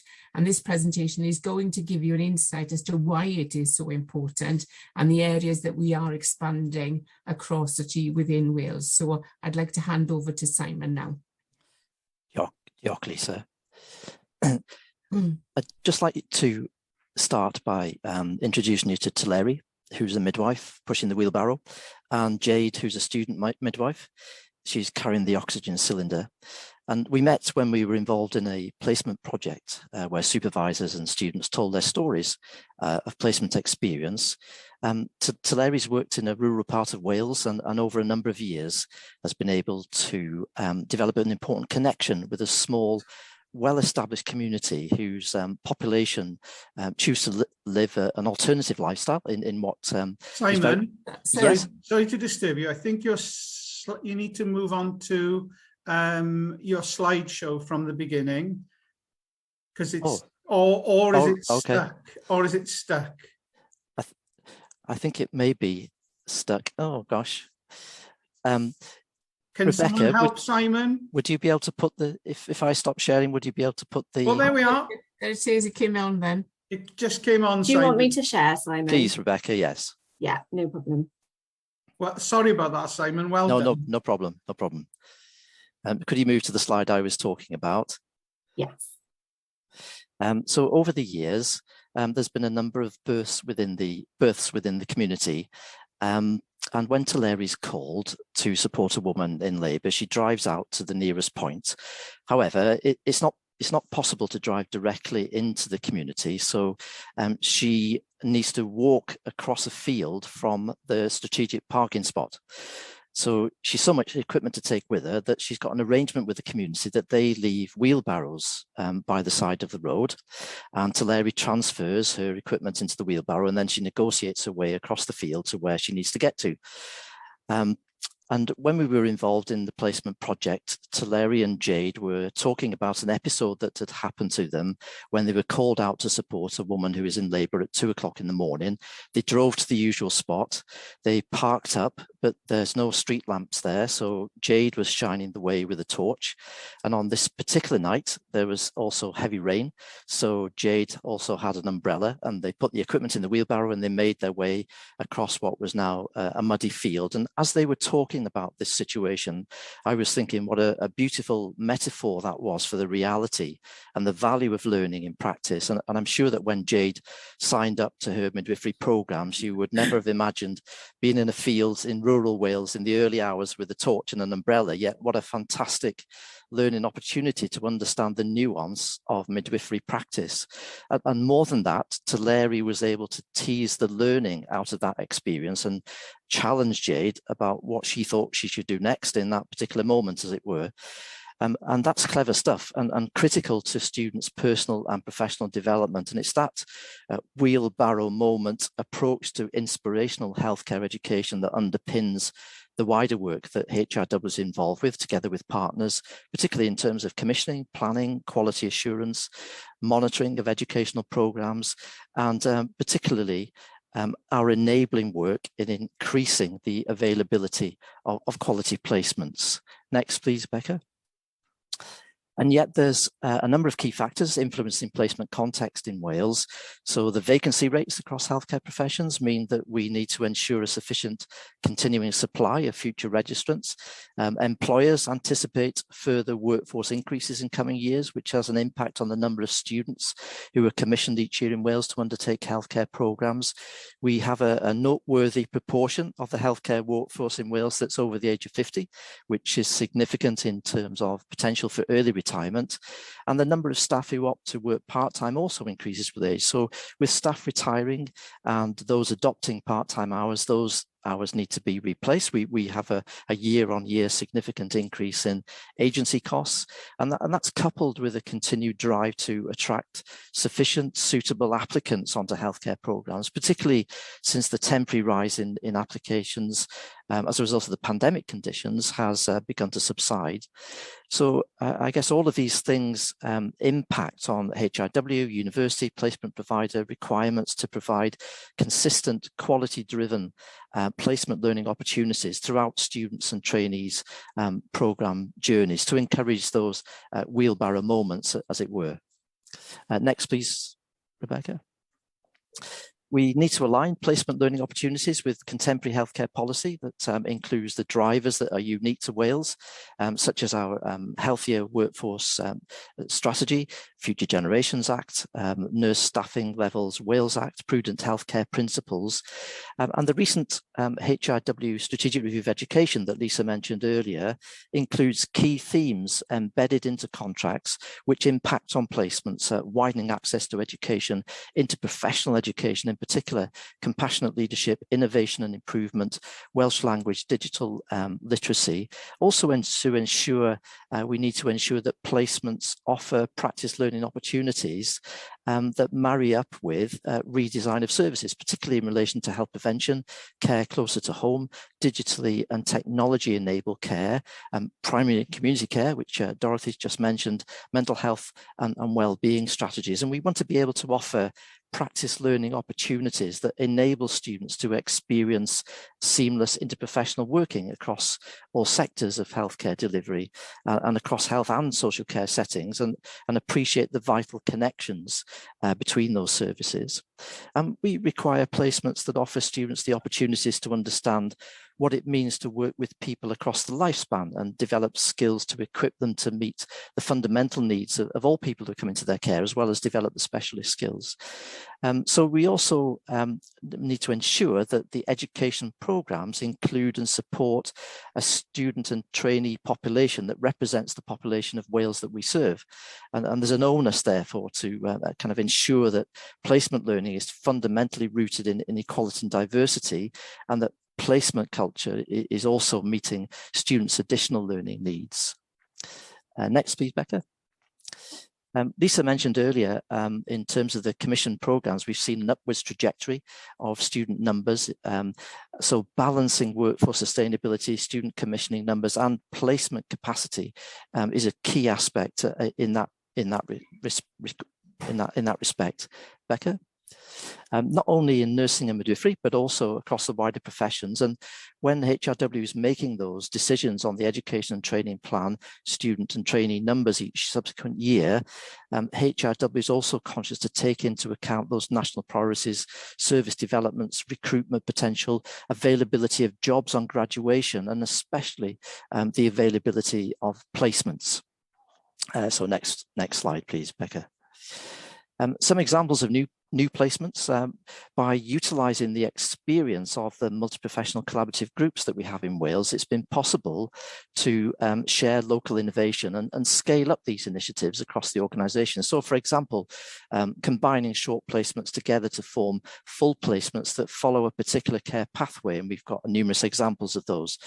Students' involvement in digital consultations, simulated care experience as placement time, which includes students working in simulated learning environments, working shifts with live link-ups with practitioners, the creation of governance arrangements to enable students' involvement in mass vaccination centres, work to open up corporate placements between Welsh Government, HRW and Public Health Wales. And we're also involved in national drives to maximise placement capacity, particularly in relation to a major piece of work to open up placement opportunities in care homes, work to address potential underutilisation of placements, particularly in rural locations in Wales where accommodation and travel is required, and addressing issues to students' access to placements in some areas of primary care that Dorothy mentioned. Our experience has also been that where student supervision and assessment is seen as everybody's business within placement environments, and where there are multi-professional models of supervision and assessment, it's possible to enhance students' learning experience at the same time as increasing placement capacity. And this builds on collaborative learning in practice models of student support. And we have a number of these developments at the moment in Wales. Next, please, Becca. So in terms of work to expand placements and placement innovation, we've set up strategic placement groups to reap the benefits of local, regional and national level stakeholder expertise, particularly in terms of alignment of best placement practices and being able to pick up on some of the service pressures and placement intelligence that requires national agreements or an all-Wales steer. We've also recognised how placement innovation is founded on agreements on a core set of recognisable standards across professional groups that benchmark placement excellence. So something HRW is involved with at the moment in terms of developing multi-professional standards for education and training. And we've also found that placement innovation involves work to maximise placement availability across all settings. Yes, of course, including primary, secondary and tertiary care, but also involving health and social care settings, independent and third sector environments. And we've also recognised that placement innovation involves the capture of interprofessional education opportunities. And that includes students working with a range of other healthcare professionals, but also that students are able to learn about, from and with other students from other professions, particularly those that they're likely to work with on registration. Next, please, Becca. In terms of challenges to setting up new placements and building placement infrastructure, we found how vital it is not to underestimate the groundwork involved in generating those levels of trust and responsiveness with new placement providers, and then significantly having the resources and the relationships required to sustain those placements. And that's very much hidden work often behind the scenes, but not to be underrated, hence the importance of investment in placement sustainability as well as building capacity. And we do want to avoid placement capacity for capacity's sake. There's so much pressure to generate placement capacity in order to accommodate more students and trainees so as to sustain the future workforce. But it's also vital to ensure that placement quality is not diminished in the process, and also vital to recognise that resources necessary for placement allocation aren't simply a matter of a sort of mathematical equation of putting student A in placement B, that the facilitation, the negotiation, the groundwork is part of the art, really, of ensuring that we're anticipating rather than simply reacting to placement capacity tension points. So there's been a recognition of the importance of forward planning and collaboration between education and placement provider partners, but also between universities across Wales, particularly in sharing placement planners, forecasting pinch point, exploring utilisation of placements across the calendar year where there may be placement availability. Next, please, Becca. So in terms of how untapped placements can be optimised over the next number of years, we want to ensure that HRW facilitates the necessary links and interdependencies between education and placement providers, and these are harnessed in ways that maximise innovative placement capacity solutions, and that we don't lose placement capacity where collaboration between organisations would otherwise enable this. And as commissioners of health education programmes in Wales, HRW has a continuing role in responding to the operational placement difficulties, as well as holding responsibility for the monitoring of the education contracts and placement utilisation and placement quality as part of those contracts. We want to expand the significant contribution of HRW-funded practice education facilitator roles in Wales, and these roles play a key part in support of placement learning and are involved in the whole way through the student's programme journey, right to the first period of their registration. We need to embed those interprofessional models of placement supervision and assessment in terms of student-to-student learning opportunities, as well as student-to-healthcare professional interactions, and how that can enhance and expand placement learning opportunities. And we want to incorporate the full benefits of simulated learning activity in practice to enhance students' placement learning experience rather than simply replace placement time, especially in terms of understanding the importance of interprofessional ways of working. Next slide, please, Beck. We conducted a survey in Wales during the pandemic on students' placement experiences, and the findings reinforced the importance of that underpinning climate for learning as providing the security for students really to deal with what are often challenging and complex care situations that they come into contact with.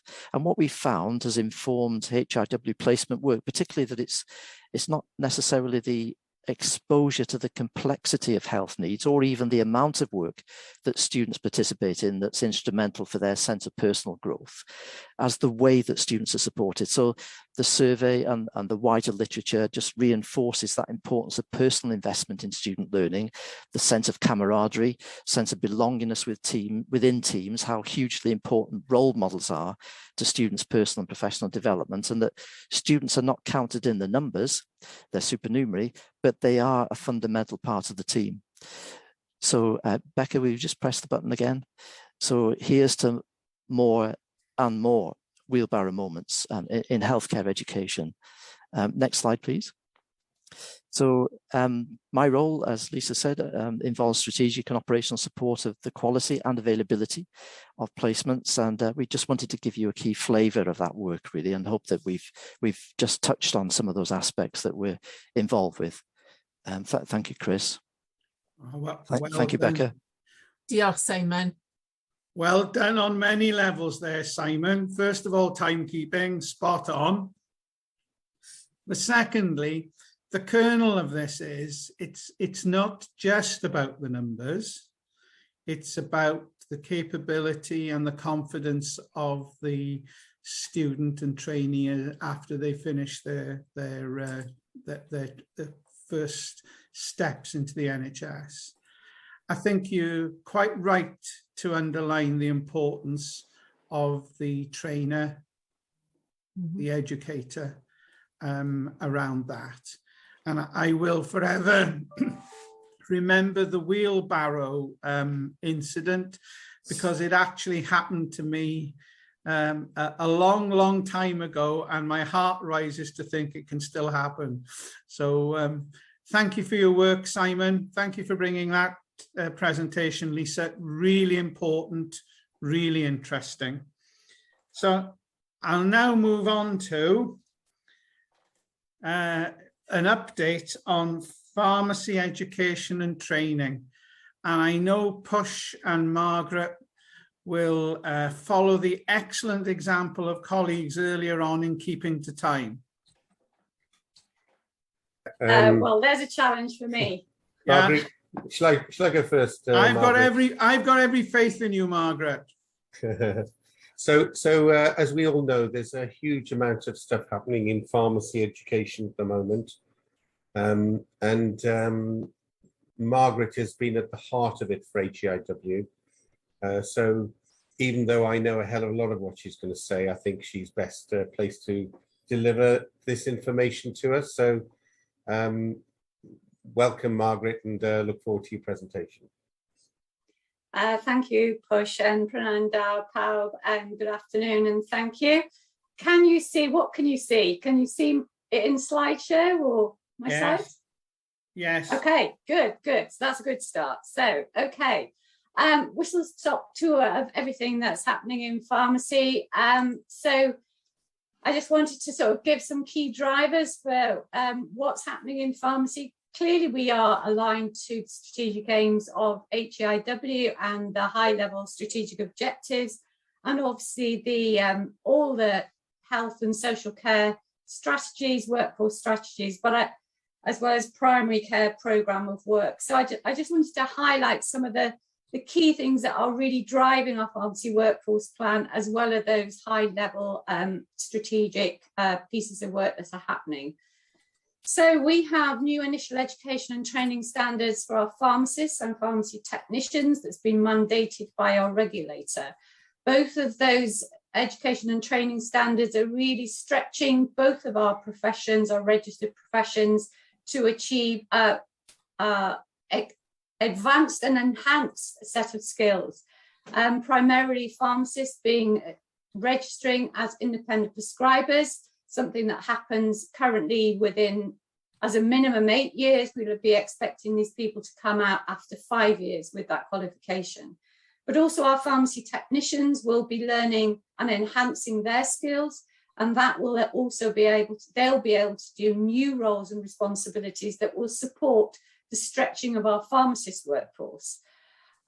We need to start planning for our pharmacy workforce for the future. So if they're all going to be coming out with new enhanced skills to be able to do much more for patients at any point of care, then we need to make sure we've got the right workforce model, that the pharmacy services are realigned to the future, and that we are demonstrating how we can optimize these skills within a multidisciplinary team. We have a current and worsening workforce issues around vacancies, recruitment and retention. I know this is not unique to pharmacy, but if we don't address these issues, then we'll never optimize the changes that are happening currently. We've heard about capacity to people to develop themselves and training of others. It's no different in pharmacy. And we have a new pharmacy contract, a new prescription, which is radically changing how community pharmacy will deliver services to patients. And critically, there will be independent prescribing services commissioned through that training, through that community pharmacy contract, which does enable the pharmacy workforce to utilise the new skills that we are going to be able to offer. Also, there's a refresh of pharmacy delivering a healthier Wales goals. This is a document, a policy document that actually is a reflection of how pharmacy is addressing the Welsh Government delivering a healthier Wales paper. So how are we going about all this piece of work? We have 3 high-level strategic objectives, which is enormous pieces of work on working from left-hand side across. The first one is our programme of work to actually modernise our pharmacist workforce through the changes to our initial education and training standards. But whilst it's implementation of those standards, and students would have started in September 2021 on these new standards, so this means we have to implement by 2026, and we can't forget our existing workforce and what changes and upskilling of our existing workforce needs to happen, as well as how we will change our already well-established multi-sector foundation programme. And then secondly, we've got to look at how do we modernise our pharmacy technician workforce in parallel, following similar principles of not only embedding the new education and training standards to give us a workforce with enhanced skills, but also how do we develop our existing workforce to have similar skills so our whole workforce will have the same set of enhanced skills. We're also looking through that strategic objective at our support staff. So it's really important that we don't just focus on our registered professionals, but we also look at how do we enhance the skills of our support staff who are happy to be in a support staff role, but would like to do more so that pharmacy technicians and pharmacists can do more. And then the objective that wraps right around all of this is how do we modernise our workforce to make sure that we maximise those skills. Massive piece of work to look at recruitment, retention, change of job roles, what are the new pharmacy services that's going to utilise these skills. And then finally, but not by far not the least of what we do is our business as usual, how we're adapting and changing all of our business as usual to capture and enhance and support the workforce to be able to develop the skills that they need to be able to maintain and enhance the patient services they already deliver. So I'm going to rapidly move on. So just very rapidly looking back on what we've achieved in our pharmacist education and training programme of change. We've had approval of a strategic outline case for the rollout of the whole programme of our initial education and training of pharmacists. We've had extensive stakeholder engagement around the development of our new post-registration foundation programme, This is to ensure that our new registrants exiting now in this year will have an opportunity to acquire the skills that our workforce exiting in 2026 will have, and will take them on a journey of developing enhanced skills and IP. That's been procured, and we'll be starting that in September. And we also have been developing a business case to fund the undergraduate clinical placements for our MPharm programme. So as part of the changes, the big change will be to the MPharm. We need to increase both quantity and quality of our clinical placements in our MPharm degree. And we've been in the process of working really hard to develop a business case for that funding, which will be managed through HIW and working in partnership with our 2 schools of pharmacy in Wales to be able to make sure that that is rolled out across Wales over the coming years in a quality as well as a equality way. And the final one there is the development of a non-medical competency framework. This is looking beyond the point of IP registration. How do we support our IP workforce? But we have been looking at what does that mean for all our non-medical prescribers? How do we make sure that there is consistency of standards for our existing and incoming non-medical prescribing workforce to make sure that we all have a common set of standards and that they can all practice safely with patients. I'm going to speed up a lot now because I'm going to run out of time. So doing very similar with our pharmacy technicians, we're really pleased to say that we have secured our new programme for delivering our initial education and training. We're delighted that we have a level 4 programme which really stretches our technicians to do more for patients. They will exit in 2 years' time. The first cohort started in February 2022, and we are delighted that we do this. We make sure that we have a cohort of 51 started in 2022. Of that, 33 are working in our acute sector and 18 of those are in community pharmacy. And we're very passionate that whatever we offer has an equitable offering across all of our sectors of practice, both community, GP practice and acute. So wherever possible, we ensure there is consistency of approach and opportunities right across all of our sectors of practice. We have identified that we need more resource with our pharmacy technician team. We have increased our resource within our pharmacist development team. So we really need to do the same with our pharmacy technician to deliver the massive agenda to be able to develop that workforce. We've seconded in a pharmacy technician to help us do an extensive piece of work to actually start developing a both technician and support staff education strategy so we can be very clear how we are stretching and developing that part of our workforce to underpin all of the change. It has been identified, as I mentioned, that pharmacy has worsening workforce issues. We have retention and recruitment issues. We have elements of our, we have vacancies across the piece. We have community pharmacies that are closing because of lack of pharmacists. And that was identified as a piece of work that HIW would lead on behalf of the Welsh Pharmaceutical Committee to develop a plan to be able to present what the workforce should look like in the future, how do we recruit and retain our workforce, and what is a modern pharmacy workforce within a multidisciplinary team. Massive piece of work with lots of convoluting parts and moving parts, but we've already started on that journey and we'll talk about where we're hoping to get to in the next coming year. And then finally, our business as usual. We're really pleased. Our foundation programme, we've got huge success. We've got 100% fill within that multi-sector programme across all community, GP practice and acute. We had an 88% pass rate last year, and that was the highest in the UK. We have the highest fill rate and we have the highest pass rate. So that's a hugely successful programme. We've had a protected time pilot in community pharmacy with 31 participants.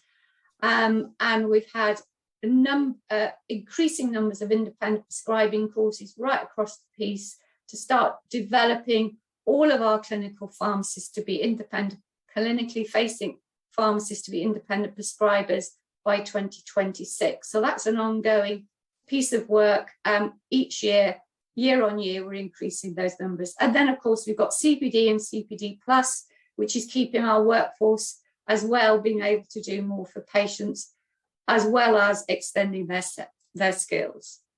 So where are we going in the future? So as I say, we're going to increase our number of independent prescribing courses to a maximum of 200 for 2022, 23, and that's going to increase over the years to 300, 350 to get to our goal of existing workforce of nearly 1,200 who need training over the next few years.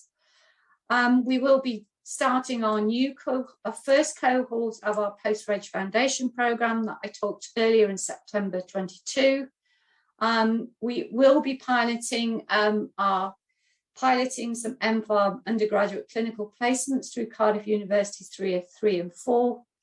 And we will look at increasing our numbers of MPharm students in years 2, 3 and 4 starting in 2023. That will be a much bigger ask as we ask for increasing capacity for clinical placements. But you heard from Simon, we work closely with Simon, we work closely with the primary care team to make sure we maximise opportunities of clinical placements with others across the multi-professional agenda.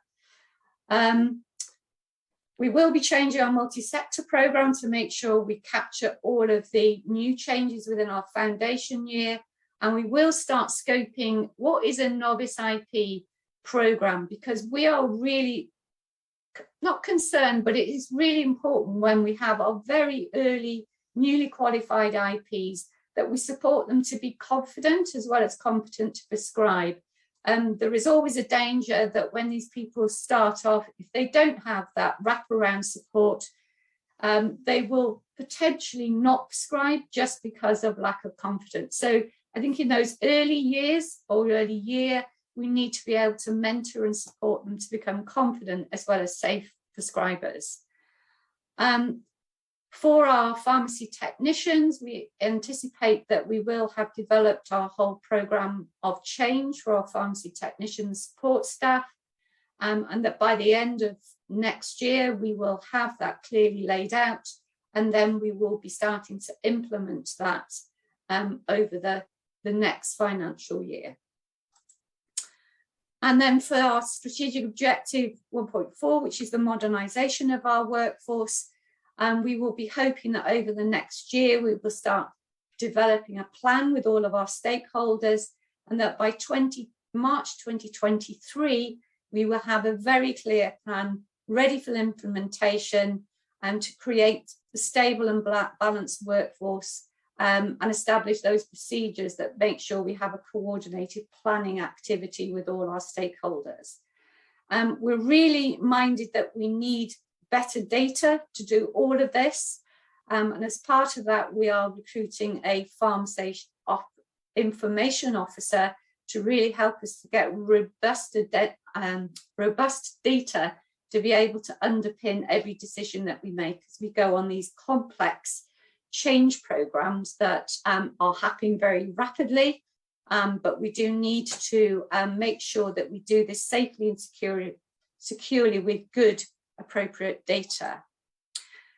And as well for the future in our business as usual, we will be underpinning all of the new, ensuring that our workforce have the set of skills to be able to implement the new pharmacy contracts. So we're making changes to our CPD programme and the supportive infrastructure that allows people to accredit to provide the new services through the contract.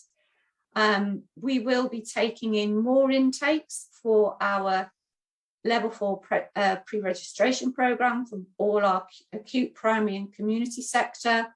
And we will be developing our multi-sector programme to deliver the new learning outcomes for our whole change to our initial education and training.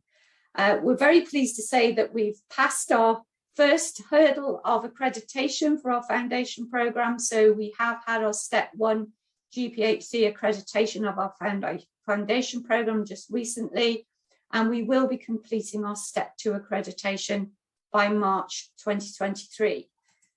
So lots of activity. Sorry, that's a whistle-stop tour of an awful lot of stuff that's happening at pace, with huge amount of input, not only from HEIW, but also huge partnership working with our stakeholders, both our education providers, our employers, and our universities. So it's a huge joint effort, and I'm delighted to say that our partners and stakeholders are fully engaged.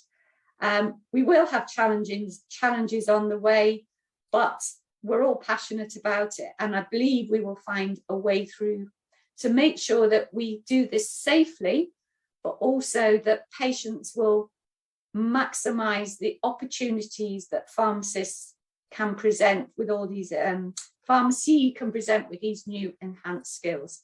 So thank you very much. Happy to take any questions. I'll try and stop sharing. Margaret, you got an A+ then. Right. Just about in time, I think. No, we've actually finished 5 minutes ahead of schedule. So I have to say, right, that the amount of work is breathtaking, but actually the quality, and to do this sort of very complex change, as well as keep on delivering what you need to deliver. These crossover points are not easy. And I think it's a huge credit to you and your team for doing this. I can see that pharmacy is pushing forwards. And that again, I saw the look on your face yesterday in that fellows program when you saw some of your clinical pharmacy fellows, how they had developed and projected themselves. And I think it's all credit to the leadership in that team. So well done, Margaret. Thank you. Thank you. We've now come to the end of this, and it's been it's been really expansive and thought-provoking. Alex, do you want the last word? Sorry, no thanks. There was a question as well, Chair. I'm sorry. It's a question for Margaret. Question is, thank you for this presentation. Could you just clarify that the new prescription is referring to the new contract and the changes? Yes, absolutely. Welsh Government with CPW have negotiated a new community pharmacy contract. Sorry if I didn't articulate that clearly enough. But yes, it is. So there are some really exciting changes within the new community pharmacy contract, which is quite radically different to our colleagues in England. I think there's fantastic opportunities for patients to receive enhanced pharmacy care closer to home. It does mean some radical changes to how the team operates, the skills that the team will need, but we are confident that with our support to develop the team and the contracts, patients will be able to see quite a different offering from our community pharmacies across Wales over the coming years. Hopefully that answers, but I'm happy if it doesn't answer the question. Okay.